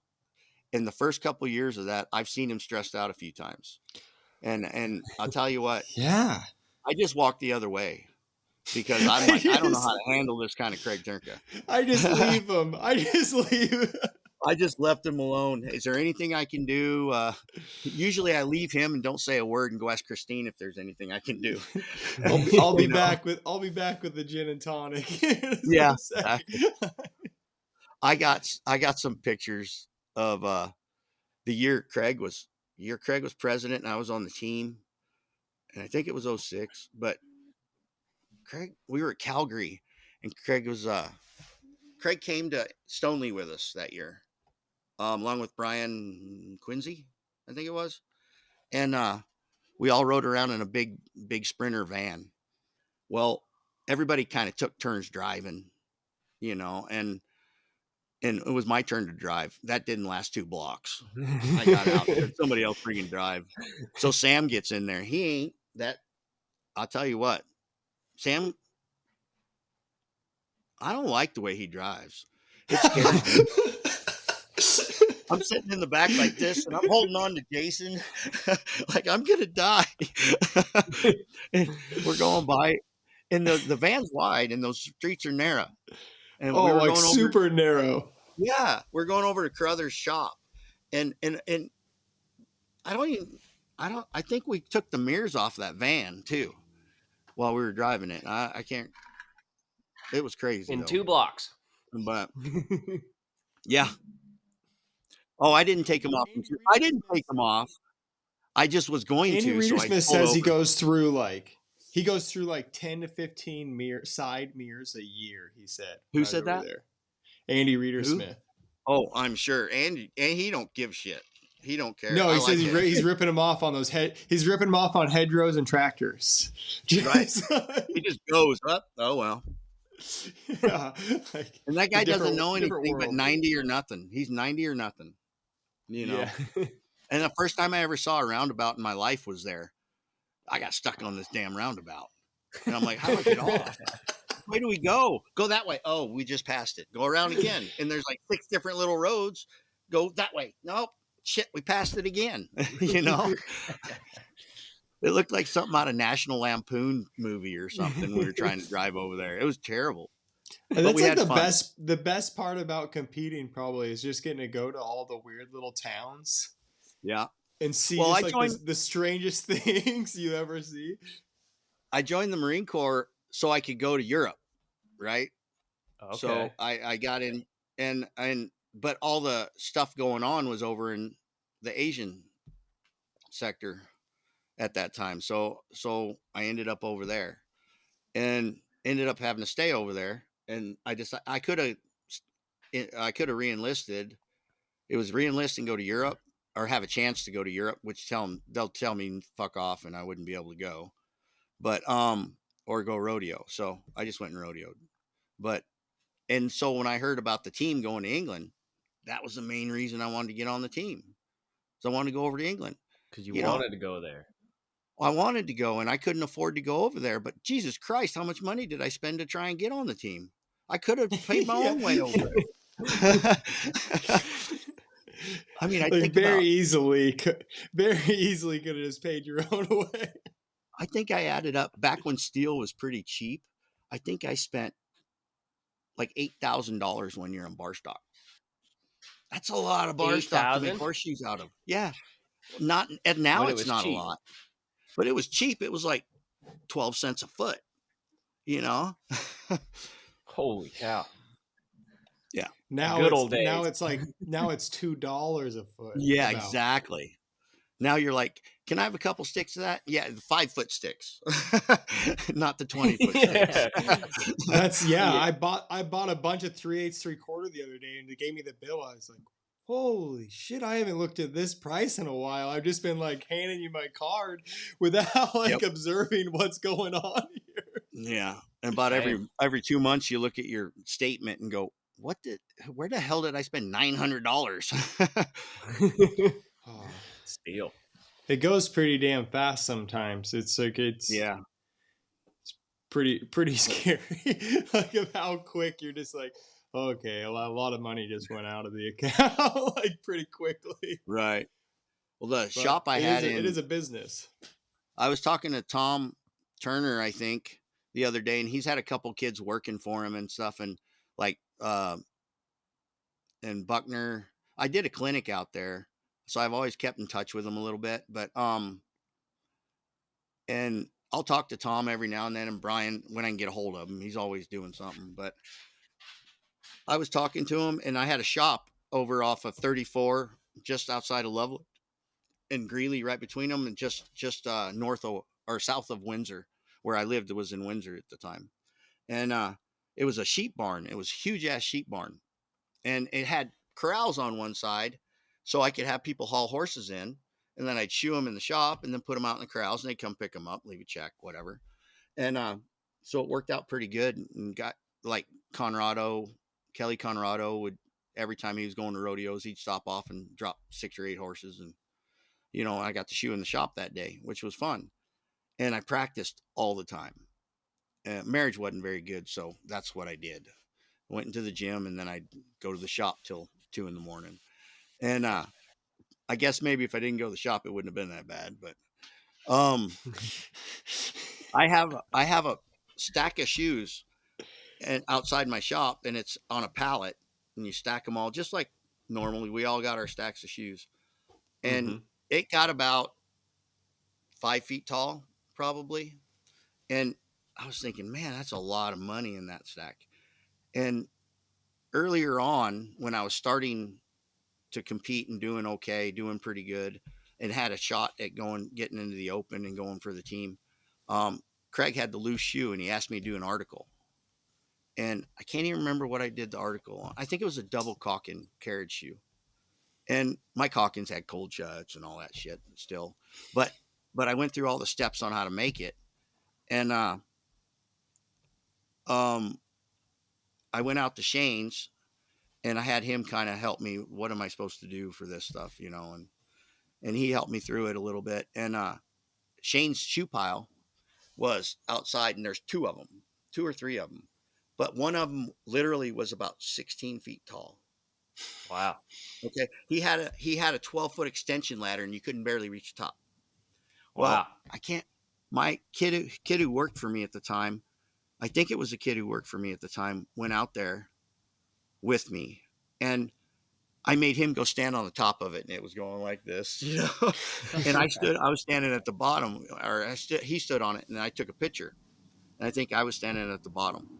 And I had that put in with the article, and I said, maybe when your shoe pile gets this big, you can make it correctly. You know. So, but I'd never seen a shoe pile that big. You know, I The went out truth back at hurts Quick's sometimes. house. Huh? The truth hurts What's that? sometimes. The Yeah. truth hurts sometimes. Yeah. I was like, my God. I mean, that guy's made a lot of shoes. And I never put the shoes that I took off of horses or I put on horses in the pile. They were just practice shoes. And those always went in the garbage somewhere at the barn somewhere, you know. But Yep. and so I was talking to Tom, and he said, yeah, the kid who works for me said he saw your shop and stopped in. He said he stopped in at the museum to see what was going on. There's still a pair of tongs I threw across the shop sticking in the wall. And because I got pissed off or something, making roadsters. You know how you just get pissed and throw something, have a fit. Oh yeah. I did that a lot. And there's still a pair of tongs stuck in the wall where I'd stuck them. But That'd be thrown pretty hard. yeah, I threw them pretty hard. It was corrugated tin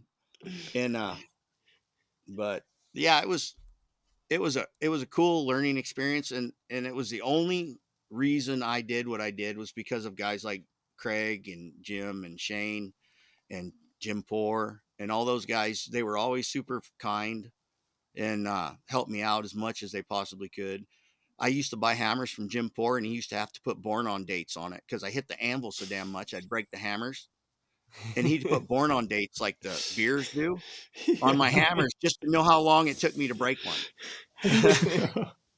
And but he would always fix it and send it back to me. He'd always make fun of me and give me crap, but you know, that was user error all the way. You know, man, hammers break. That's just what they do. And sometimes they break at the worst fucking times ever. Kelly, his wife. I'm drawing a blank right now. Jim's wife, Kathleen. Yeah, Kathleen. Yeah, sorry. She was making knives. She just started making those knives, and so I'd never had a sharp knife. Hey, babe, my wife showed up, but I'd never had a sharp knife at that point. And Steve Moline used to run the shoeing school at CSU, and I went over there and I was like, "Those are the cool knives I got." You know, they sent me, and he said, "Oh yeah, cool. Those are nice. They're sharp. Be careful." I was like, "Oh yeah, they're cool." Jump under a horse there. Blood. Oh, boy. I scalped this sucker. I'm like, "Oh no." Steve Moline's standing there and he just starts laughing his ass off. He said, that one didn't skip. Yeah. That one didn't skip like the old one did. It started digging a little bit. Yeah. I mean, it just went, I was like, oh my God. Oh, it was crazy. Oh, it was like, especially like some of those cuts, like when you're first starting, when they go deep, you're like, do I just back out? Do I keep going? What do I do? Yeah. What do I do now? Have you ever closed your nippers on a horse and went, uh-oh? Because the horse is going. Oh, yeah. Yeah, you're like, do I pull the screw out of the tire?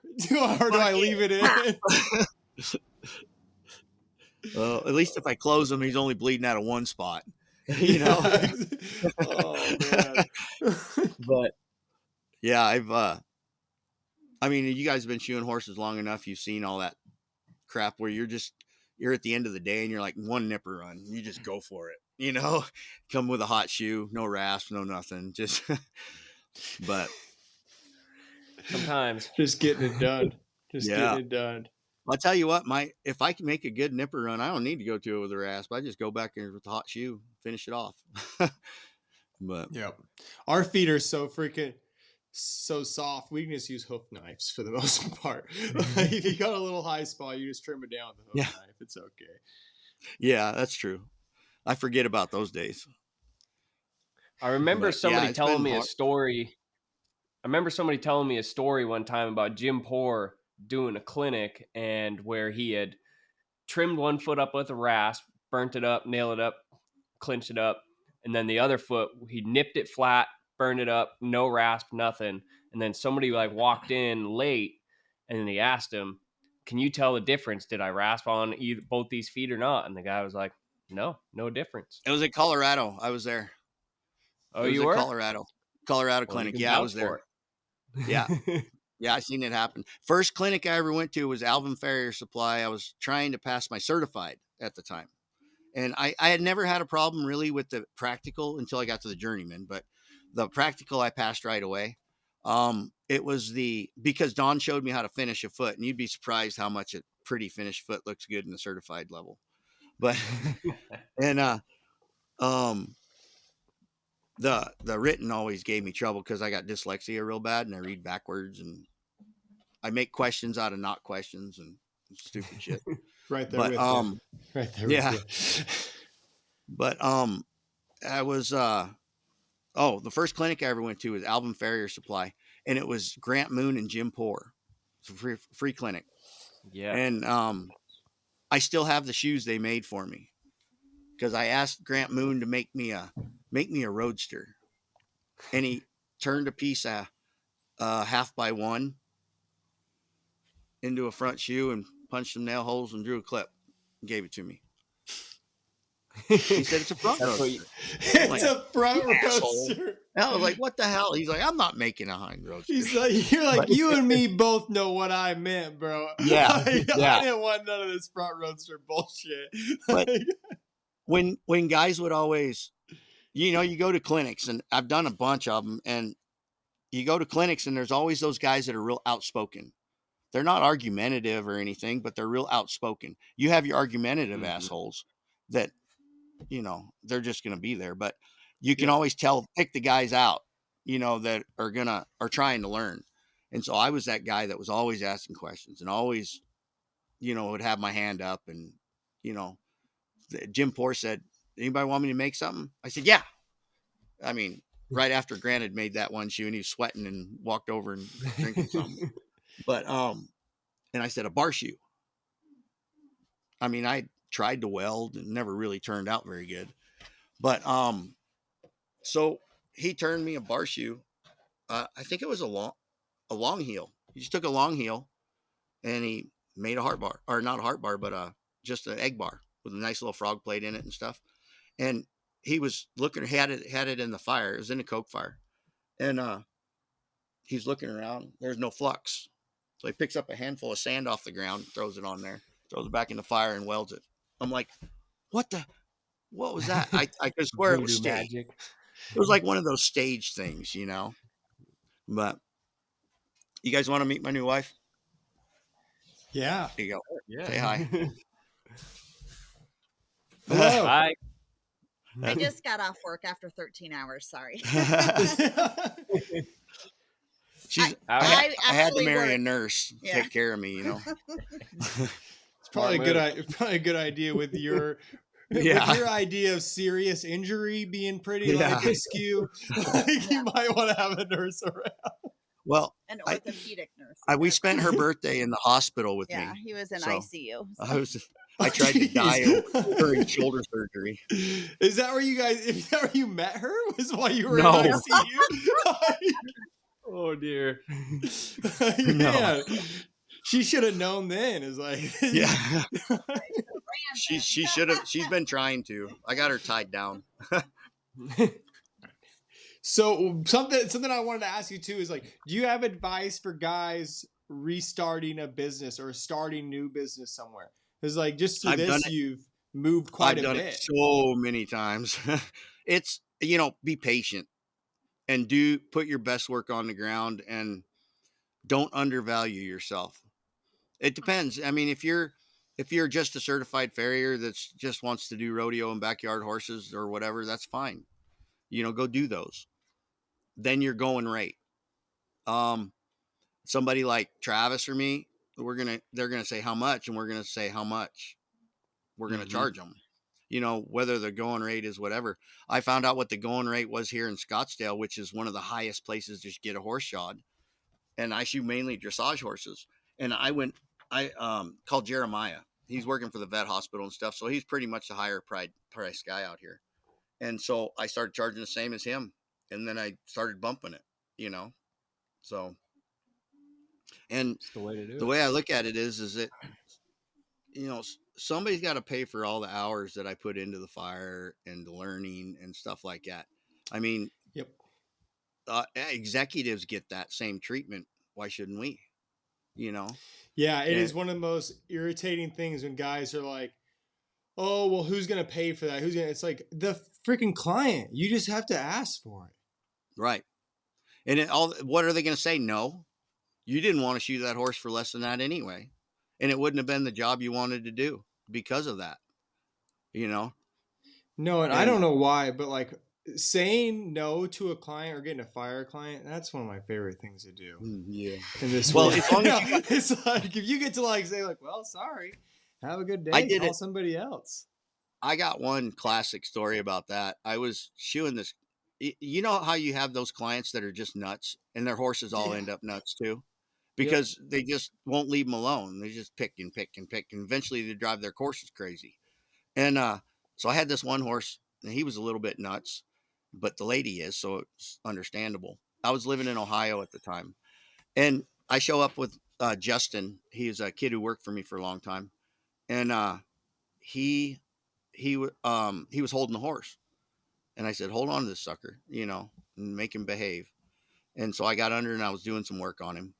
And the horse pulled a foot away. And Justin jumped on him, just kind of yanked on the lead rope and backed him up a couple steps, told him quit. And I went and got back under him, did that. And the lady had went inside to get her checkbook because I'd already done a few others or a couple others. And she wrote me the check and I got back under the horse. And then the horse was starting to actually be good. And she went over and grabbed the horse from him and said, "You don't know what you're doing." Oh I looked God. at her. I said, "Load the truck, Justin." We loaded the truck and fucking left. And I grabbed the check before I left too, by the way. Yeah. Thank God. And, yeah. Step And that number horse, one. I left with 2 nails in one shoe on that horse and the other foot barefoot still and left. And I got 3 or 4 letters in the mail apologizing and, all kinds of stuff Oh, from her. wow. And I'm like, no, I ain't going back. Nope. Ain't happening. I'm So, surprised she admitted to like went that far to apologize. yeah. Most women don't Well, do she that. had already tried to hire a Most couple other women. guys. Yeah. Easy killer. Easy. Don't worry, my wife already left. It's okay. It's like we got women listeners, bro. It's like I'm connected to this social media too. I gotta see these hate mail.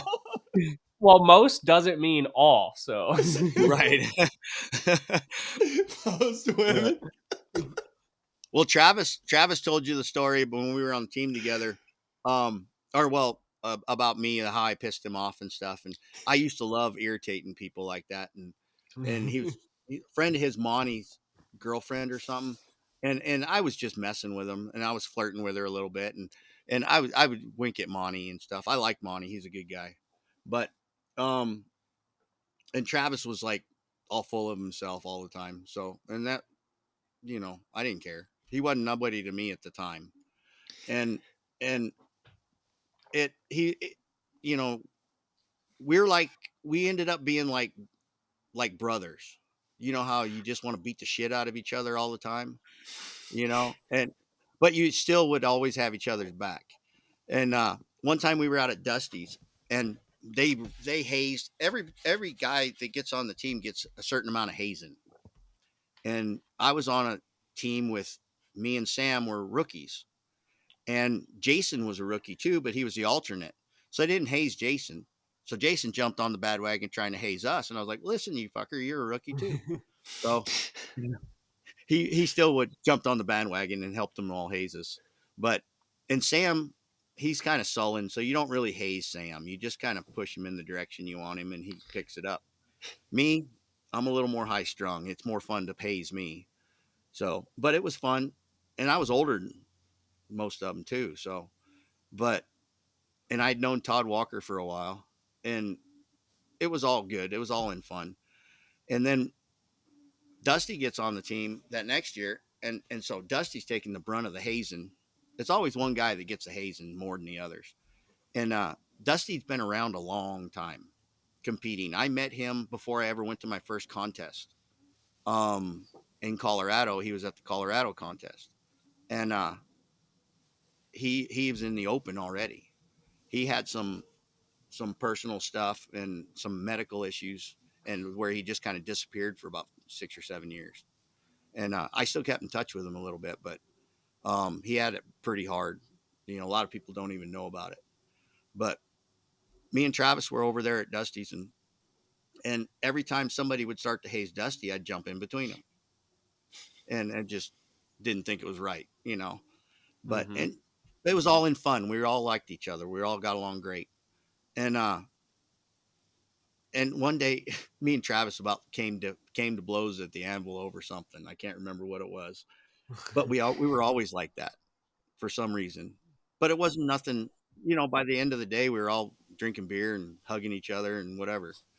But he was so mad at me. He went to work on a bevel shoe or something on the side of the anvil, and he hit the anvil and bounced up and hit him in the face. Well, I think it was Dusty that took the picture of him bleeding. He said Trey finally had enough and put it on social media or something. It blew up for a little bit, and I was like, dude, that wasn't smart. but it was a good joke, But yeah, and the team is not always what you're thinking it's going to be, but when it's over, it's better than you ever thought it could have been. Does that make sense? Yeah, because it seems like we've talked to quite a few guys that have been on the team now, and that's all of them were like, I had this expectation, and then the first practice that all went out the window. Yep. And like when it's all said and done and the dust is settled, like really it seems like the competition wasn't even the big thing everybody talks about. Right. Well, and there's always team drama. You always hear about team drama this, team drama that. And the funny part is we don't ever think there's any drama. We just think it's guys trying to get along. Right. You got guys from different parts of the country that have different ideas trying to mesh as one, and that's the whole goal of it, is to shoe a horse as one person. So you have to match. It's hard. You got guys they grew up different ways. They got different backgrounds, different stages of their life, and they're like, and all competitive. Yeah. And all big ass egos. Yep. Yep. Yeah. Well, if you put your heart and soul into something, and you put your heart and soul into something. Yeah. But like each time you kind of realize what's going on. Right. The longer I was at that level of the top guys, the more I sat back and watched. Does that make sense? Because I guess it's a lot easier to learn something than it is to tell people what you know. Yeah. It is, and I think it's like a certain time is like it seems like you watch some guys that are really good, and it's just they just work. They don't have to tell you anything. They can just work. But it's like there's a certain point in the observer skill set that it's going to be taken good or not. You know what I mean? Like there's guys at the lower level, they aren't even seeing some of the shit that's going on. Where like you finally get to a certain point in your forging where you're like, oh, this guy is so good. This is really some crazy stuff happening right here that other people probably aren't even grabbing, whether you can repeat it yourself or not, you can at least see it at that point. I went to the convention, that first convention I was telling you about, and I was wanting to compete and stuff. And so I wanted to watch the live shoeing, and you couldn't really see it. You couldn't see anything going on really during the forging classes because it was separated. You were just a big floor. Didn't really walk around and watch people. Well, I've always been the guy. I just kind of act like I belong there. And during the live shoeing, I was going in and looking at feet and stuff like I was supposed to be there, and I wasn't. But I I think it was Jim Quick told me to watch Billy Carruthers because I was going to watch Jim. He said, "You see me shoe horses all the time. Go watch Billy. That's the guy who's probably going to win, you know." And so I went over and watched Billy Carruthers, and he trimmed the foot in like the first 4 or 5 minutes and dressed it all down, had it all just about right. And then he went over and started making a shoe. Didn't even worry about it. About 10 minutes later, he had the shoe already knocked out for the most part, right? A beautiful shoe. Put it in the vise and started rasping on it. Went over, touched up the foot, called for a judge. And this is maybe 25 minutes into it, 20 to 25 minutes into it, or 15 minutes, because that was when they wanted you to call for the judge, was at 15. But he'd already had a shoe put in a vise because he'd already cut steel for the horse before he even picked up the foot. You know, he had the shoe pulled and everything, so he had seen it, but you never know for sure. I mean, me, I couldn't have done that. And I'm like, wow, that guy's must be a genius. And he dresses up this foot real nice and puts it on the ground. It looks beautiful. And he's over there polishing on this shoe. And he's tapping on it here and there. And then he gets the clip pot and he comes over. He's fucking half an inch short on this shoe. So he took his half rounds out and started nipping back the toe clip, bringing it back. And I'm sitting there watching him. And then he'll pull it forward on the vise and hogs it all off. Put the shoe on. Pulls it forward on the vise, hogs it all off. And he had a good foot to do that with. I mean, but I was like, fuck, I can do that, you know? It's basically what Don taught he me wins, the whole time. He wins the shoeing. But that's where the lines on the foot came from, right? How you draw on the foot, the bottom part of the foot. That's how those came into play. People were doing that, and Carruthers did it and won the convention that year doing that. It was super cool. It was a good lesson. Yeah, And he's like, you know, and you watch those guys over there. They're real competitors. The rules don't say I can't do it, so I'm going to do it. You know, but bend it just a little bit. Yeah, if you ain't cheating, yeah. you ain't trying to a degree. Yeah, yeah. I mean, if you're not pushing the envelope, you're just lagging behind, right? Oh, that's probably my favorite thing about competition is seeing somebody pull out like some random tool, yeah, or something where you're like, oh, that's smart. That was a good idea. yeah. I used to see that at Calgary all the time. I'd be like, no top tools, so I'm thinking all this crap I can make, you know, and then somebody will pull out some weird little stamp. I think we made a little wedge or something on something, and somebody just turns up a glob of steel and just goes blam, blam, you know, twice with this big hammer. A beautiful wedge you don't have to rasp on. I'm like, why can't I do that? So I'd go home and I'd make all kinds of wedges and start banging them in steel and, you know, trying to make that stuff. And it never worked out. It always was better off the hammer. But oh yeah, everybody always thinks a block's gonna be so quick and easy, but you have to do so much prep work before something goes into a block. Well, that and your steel has to be exactly square. You have to hit it exactly square. And when you're holding your breath, you know, on a 35-minute class at Calgary, you're never going to hit it where you want to, you know, or how you want to. Or you're holding it at an angle, or you don't see the offside of the tool. You just dug it all the way into the stock. Yep. You're like, oh, fuck me. I'll never get that steel back in that hole right there. Nope. It's like, that's a cold shot. That's going to be there forever. Oh, it is always though. It's like a shoeless tool. Like I'll be working on shoes and I'm like, oh, I could do this tool and this tool. And I'm like, God, that is stupid. Just keep swinging. It's like it's gonna be faster if you just hit it with the damn hammer, man. Right. Like, quit trying to cheat. I was telling you about Mikey Augenstein talking to that guy, how I taught him how to make roadsters, and it was kind of Jim had me work on different parts of the shoe at the time. So that's how I started doing it. And so that's how I had Mikey do it. And Mikey, he was kind of ahead of the game when he started competing, and he was super, I mean, he can get it from his head to his hands easy, you know? And, he's really smart that way, but he couldn't grasp a roadster. There's so many different lines and angles and stuff going on, and keeping one side square and the other side bevel, all that stuff. So I had him make parts and then start putting them together. And he was talking to a kid helping him make a roadster, and he said, "I'm going to do what Trey Green, how he taught me how to make a roadster, because Mikey makes a pretty nice roadster." And he said, the kid looked at him and said, "Who?" He said, "That's how you know when you're old." Who? But it's not like you're old though either. It's like, I think it just happens quickly in this trade of like things move very fast. Yeah. Well, I just blinked and I'm 55 now. I'm 30. I just turned 34, and like I took a 4-year break to have a child, and like the first like winter clinic I went back is like, I know maybe half of the people in. It's like there's so many new faces that I don't know.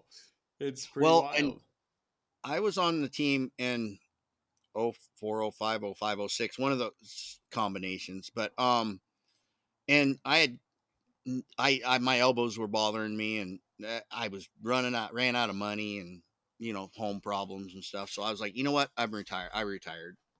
I'm not going to compete anymore. I'll just shoe horses and make a living and tinker around in the shop, what I feel like doing. And then the WCB started taking off, and I seen all these guys that I was competing with and stuff coming up, and I seen some of the work, and I'm like, Jesus, it's looking good. So me being the obstinate bastard I am, I'm like, fuck it, I'm going to crack back out, And Yeah. so I go to, I think I was going through divorce, and I cracked back out, and I was practicing up, and I was starting to practice a little bit because I was going to go. I'm trying to get my timeline right, but I think I got pissed off about home life stuff, and I just called Marshall and I said, "Hey, can I get it in Calgary still?" He said, "I don't. The teams are all full, but I'll get you a spot so you can get in the forging classes and shoeing classes." And I said, "Okay, cool, I'll come." He said, "Can you make the shoes?" I said, "Not yet, but we got a week or a couple weeks." A week. Yeah. Well, just I get on the plane, and it's a chalk off. It's just a vacation for me to get away and make some shoes and see some stuff. I hadn't competed in years, in like 3 years. And I get on the plane in Colorado. When I get off the plane, I have 13 voice messages. Oh, I'm like, boy. holy crap, And Billy Reed had broke his hand. He hit a horse and broke his hand right before Calgary. Oh, Like so you're the in. night before. Yeah. And so they were screwed. And Travis Coons, Billy Reed, Bill Poor, and somebody else. And I can't remember, but Travis was in the tong making class with Billy Reed, and they were all practiced up and ready to rock. And Billy Reed was making the tongs. So he says he had been practicing with Bill Poor over at Jim's for the whole year, getting ready. I'd never made a pair of tongs in my entire life. Okay. And the practice day, we get 2 hours, something like that. And Bill Poor gives me a crash course on how to make a tong. No time to make a pair, no time to set them up or rivets or none of that crap. He just basically, we drew out a rein and a Boston jaw. And he said, this has got to be in line here, and told me all this stuff. And I was also on the draft team. They wanted me on there too, because I knew the system for the draft team. It was still the team system. And I think we got second that year, probably because I sucked. That's good. But the only that other than the draft class, I've never placed at Calgary other than the tong class. I think I got fourth. Really? Yeah. I You just slept with learned that that rain. I day. drew pictures of that thing. For the rest of the day, I went to the bar and we drank beer, and I'm sitting there drawing little pictures of tong rain because I got to make two of the exact same thing, right? Yeah. So I'm Right. going through it in my head, and I said, how'd the tongs feel, Travis? I took about 5 to 7 minutes longer than I was supposed to take, I think. But I got them done. So he was happy. Travis was happy because he can make it up. Because what was the class? Like, what it was was the class at Calgary you had to do? He had to make, I had to make a pair of tongs with no tools other than no tongs, and we had to make the tongs, put them together, and then make a shoe with the tongs. And the other guy made the shoe with the tongs. Yep. And it was like a pony roadster or like a cob shoe or something like that. It's kind of a heavier shoe, but it was I think it was 3/8, might have been, or some of that scant half inch you get up there, like the 7/16 stuff. Yeah. But and I asked Travis, I said, how'd they feel? He said, like I've been using them for 10 years. I was like, there you go. What else you want? So, and they announced me placing in that tong class, and I about crapped down my leg. You know, I just wanted to make a pair of tongs he could make the shoe with and not be embarrassing, because I hadn't competed or nothing. And then we went to the draft class. All my other forging classes were throwaways, guys. I made maybe one shoe of each before I left. That's got to be something to be proud of right there. Oh, it was. It was pretty cool, though. It kind of gave me the bug, and I started entering WCBs again after that, and took off. It's weird, the stuff that motivates you. It's like I was looking around where I can get a shop put together out here after starting to listen to your guys' podcast again, with all the stories that Jim and all those. I was there for a lot of that stuff. You know, that's stories why I wanted to have you on. No. I was the guy in the corner listening, but I got one for Sam. Have you guys had Sam on yet? We haven't had Sam on yet, but no, he'd be a good one. You got to put Sam on. He is one of the most interesting people you'll ever meet. You just got to get him. You just got to feed him a little whiskey. Get him to talk. But and I've known Sam for years, competing and stuff, and when he was just, his Kate was just his girlfriend, you know. And but we were in Stoneleigh, and I was never a peer pressure guy. They all wanted to stay up and get hammered, and I wanted to go. If I wanted to go to bed, I just went to bed. And so I get this. I hear banging at the door. I can't remember who it was. Oh, it was Jason. Jason's like, dude, because I was friends with a lot of the well, not the Welsh team, but the Scottish team, the Balfours. They were like the Scottish team back then, and they were the drunk mean bastards. But we all got along pretty good. But I guess somebody took Sam's hat, and he's a true blue Texas boy. You know, he got all pissy about it, and next thing you know is there's going to be a fight, and you got to come down here, you know. And so I found that I was the fight diffuser for a lot of that stuff. And oh boy, Sam was drunk. I don't even think he remembers it. But he brought the whole Scottish team by himself. He didn't care. He was going to take them all. And you know what? That little wiry bastard probably would have whipped their asses too. I think he would have. That's what I say. It's like, man, what a vast body difference either too. It's like little Scottish, like short. I've wrestled with dudes. Sam.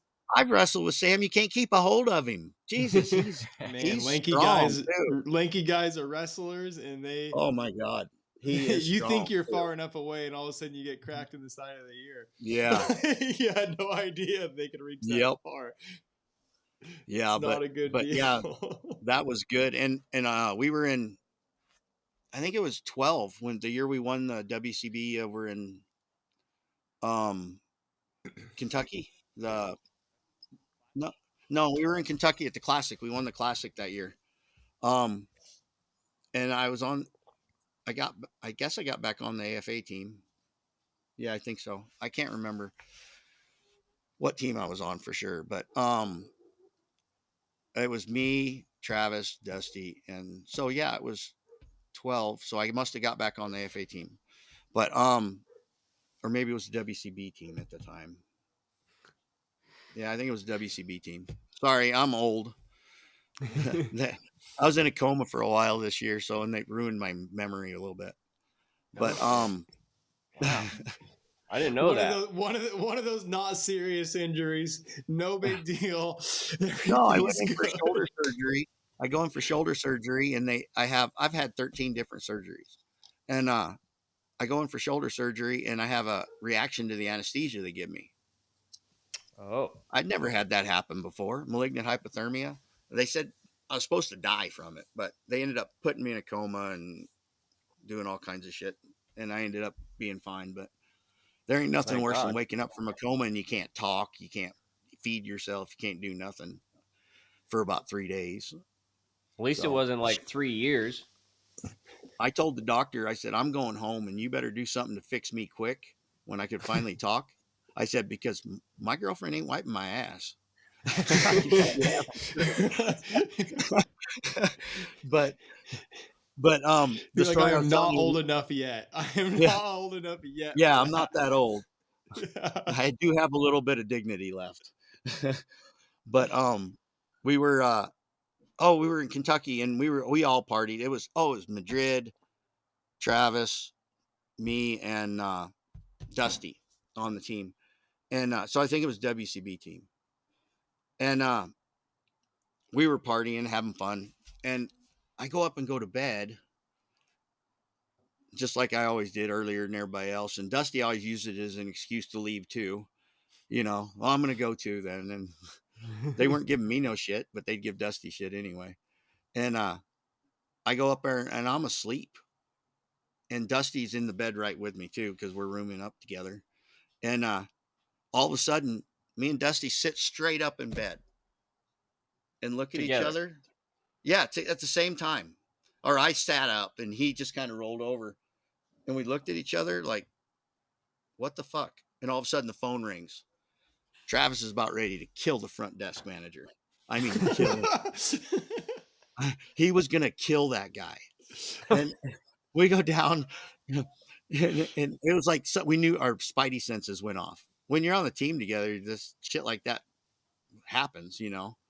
And I go down there and Chris is just sitting over there watching, kind of giggling, Yeah. staying out of it. And he's kind of saying, calm down, man, you're okay. But and Travis, as you tell Travis to calm down is not the right thing to tell him. Yeah. And it's like telling a woman to calm down when they're mad at you.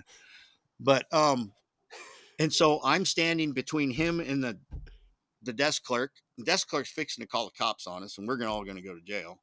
And I mean, he was literally trying to get by me to kill this guy. I don't even know why to this day it was that way, but I was like, dude, can you just like leave the room for a little bit? He's like, I have to work at the desk. I'm like, it's 2 o'clock in the morning. Nobody's coming in, you know? and Dusty's kind of got a hold of him and trying to get him outside. And I'm like, don't take him outside. He'll get arrested. But he'll find somebody else out there. yeah, he'll He'll pick on find a somebody else. If he's going to somebody have to will get, walk by. I mean, hell, let's go up to the room, Travis. We'll wrestle for a little bit. You'll be fine. You can't go to jail. But I know our whole purpose that year was to win the classic, so we'd get enough respect to be able to go overseas and do some stuff, because the WCB hadn't gained a lot of that notoriety yet, and Yeah. and so we won the classic, and and and it was all because Craig had worked so hard for all of us. We wanted to try and give some notoriety back to him, so we busted our ass that year.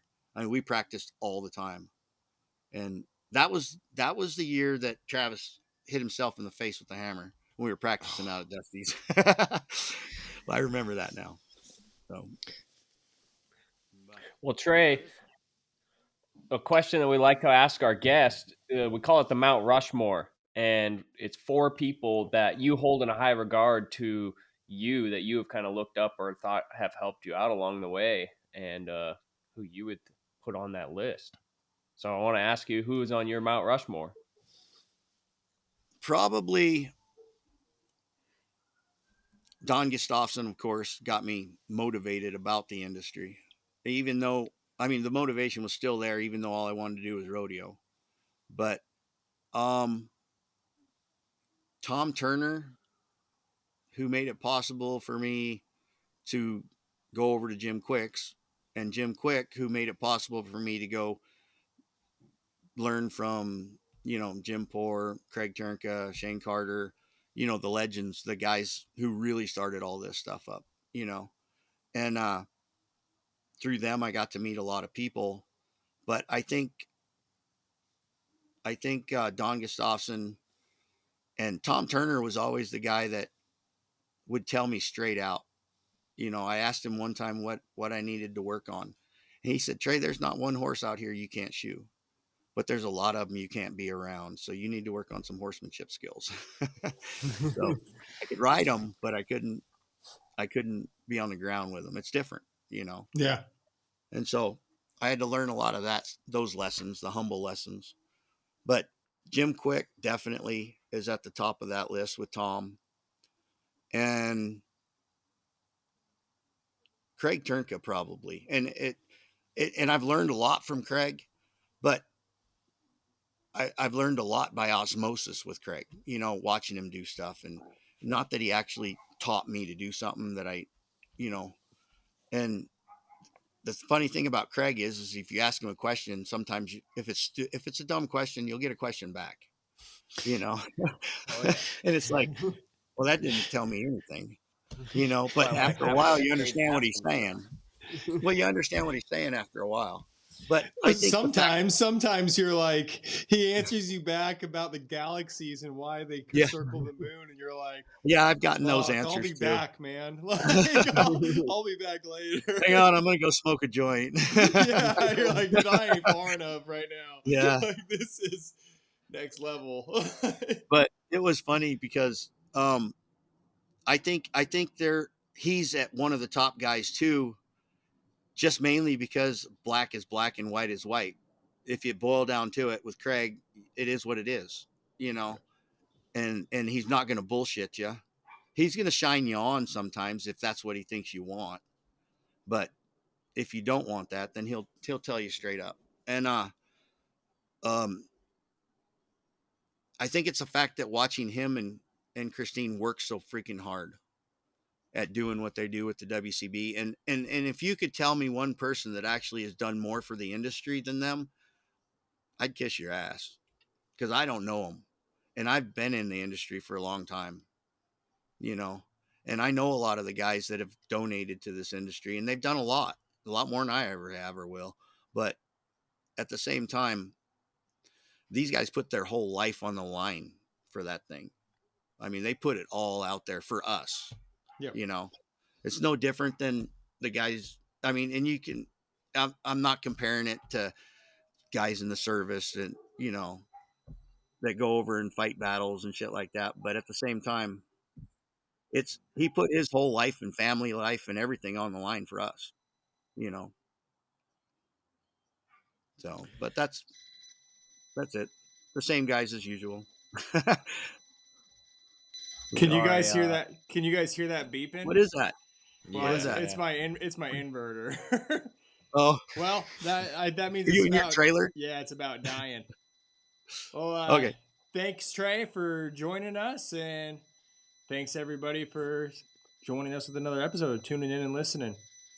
We Cool. appreciate it. Yeah, Take care, thank you, guys. Trey. See you, Thank buddy. you. Hey, See ya. thank you. It was fun. Our great friends over at Farrier Box have been supporting us on Forging Brains for a while now. Since the time that they have sponsored the show, we have received many great products that I wouldn't have thought about buying, or because I was being a tight ass. But they were sent to me in their subscription box, and now I use those products in my day-to-day practice. Each box is sent bi-monthly, and in those boxes is an array of the top tools and products that have been tested by the greats in our industry. So go to www.farrierbox.com and use code BRAINS for 25% off your first month's order. You won't be disappointed, I'll tell you that. Let's talk about our newest sponsor of Forging Brains podcast, Yukon Forge. If you're a fan of the show, then you probably already heard the interview we did with John McNerney and all the badass things he's accomplished in his career, as well as the type of character this man has. John's graciously offering you guys 10% off on anything you order when you go to www.yukonforge.com and use code BRAINS at checkout. On his website, you'll find he has a variety of high-quality, hand-built tools made by him personally. His hoof knives are some of the best on the market. All his tongs are forged from 4140 steel to hold up to whatever you're grabbing and holding. John's been developing a new hammer out of 4140 steel that looks pretty dang sick, and I can't wait to try one. His fullers are handmade from S7, and I personally know of some that have withstood the years of hammer blows. Also, a new and unique tool John has developed is the propane nut. There's nothing worse than stripping out your propane regulator from not having the right tool. The Yukon Forge propane nut replaces whatever you had been using for a simple tool that you can tighten and loosen with your fingertips with ease. So go to www.yukonforge.com and use code BRAINS for 10% off your order. That's a hell of a deal, my friends. This episode is also brought to you by our fine sponsor, World Championship Blacksmiths. Ultimately, they are a business, but their model is based upon help each and every one of you find and strive for the goals you set upon yourselves that most of us desperately need. Not only do they provide the competition aspect, they bring a community of people together that will have your back no matter what. So sign up for a contest and work towards those goals that you set for yourself. And you can also use code BRAINS in their online store for 10% off any merchandise. It's not including membership or contest fees. So go to www.worldchampionshipblacksmiths.com and use code BRAINS and buy yourself some merch. Thanks, everyone. I want to take a moment to tell you guys about Wellshod. And not just that they carry every item you can think of from every brand, including from the little guys. You can get some Adam Farr punches, some Ben Sneer hammers. They pretty much got it all in the hard-to-beat $10 shipping. But I also want to take a moment to talk about John himself. You see the Wellshod name at pretty much every single contest that you go to. And not only that, you see John himself there supporting what we do and investing his time. Like, John's even jumped in the competition in his ring himself at some of the WCB contests. That speaks huge to me. And it also speaks huge that John wanted to support what we're doing with the podcast. They've agreed that if you guys use Brains at checkout, they're going to put a little mystery item in the box for you. So go ahead and support them, what they're doing, and it helps support us. Because we're all just one community. I want to take a moment to tell you guys about Wellshod. And not just that they carry every item you can think of from every brand, including from the little guys. You can get some Adam Farr punches, some Ben Sneer hammers. They pretty much got it all in the hard-to-beat $10 shipping. But I also want to take a moment to talk about John himself. You see the Wellshod name at pretty much every single contest that you go to. And not only that, you see John himself there supporting what we do and investing his time. Like, John's even jumped in the competition in his ring himself at some of the WCB contests. That speaks huge to me. And it also speaks huge that John wanted to support what we're doing with the podcast. They've agreed that if you guys use Brains at checkout, they're going to put a little mystery item in the box for you. So go ahead and support them, what they're doing, and it helps support us. Because we're all just one community. Brought to you by the World Championship Blacksmiths. We're so excited to have the Trinket family support what we're doing here. It is a huge part of the topics that we have on this podcast, and it's where we've gained a lot of community at. And exactly what they are. They are a community that supports education through competition. So if you were looking for a support system behind you on your journey of becoming a better farrier, go join up and go to an event. You will never regret it. And they've been nice enough to offer us a 10% off on their online store or call-in orders for everything besides competitions and membership. So go head them up, get some merch, and let some people know what you support. Thank you, guys. First of all, we owe Farrier a huge thank you for being one of the first ones to jump on and support what we're doing here with the podcast. If you haven't heard about Farrier Box, it's a bi-monthly box that comes to your door, and it's filled with goods. Kind of like the Chewy box to your dogs, but this one's not filled with crap. She gets advice from the top guys of the industry and puts together a box. One of the largest farrier supply stores in the world is stepping up for Forge and Brains podcast to help you guys by sending you on your way with a cool gift when you use the code BRAINS at checkout. Wellshod carries so many different supplies throughout their warehouse that, honestly, we could probably do a whole podcast just talking about all the different supplies, tools, anvils, all sorts of products that they carry throughout their warehouse. It's insane. If you guys haven't been there, you should put it on the list to go check them out, just to go see them, but also to go buy some stuff too. Their recent products they've been making in-house is anvils. They're producing the Scott anvils as well as the new Scott Eden's 200-pound anvil. I believe they've also been doing the Cliff Carroll anvils for some time as well. And John Harshbarger talked about that in his episode previously on Forge and Brains podcast. So when you guys go to order with Wellshod, either online or on the telephone, use code BRAINS, and they'll hook you up with a free product in your order. And don't be afraid to let us know what that gift is. We're happy to be working with Wellshod because they are invested in this trade, the same as the rest of us, and not just there for profits and money. Plus, I don't know how you can beat that $10 flat shipping they always have. Like, that's insane. Can't get a better deal than that. So either call them up on the telephone or go online at www.wellshod.com, and when you go to checkout on your order, use the code BRAINS, and they'll hook you up with something cool in your order. Yeah, I'm pretty excited about working with Wellshod. This is going to be great.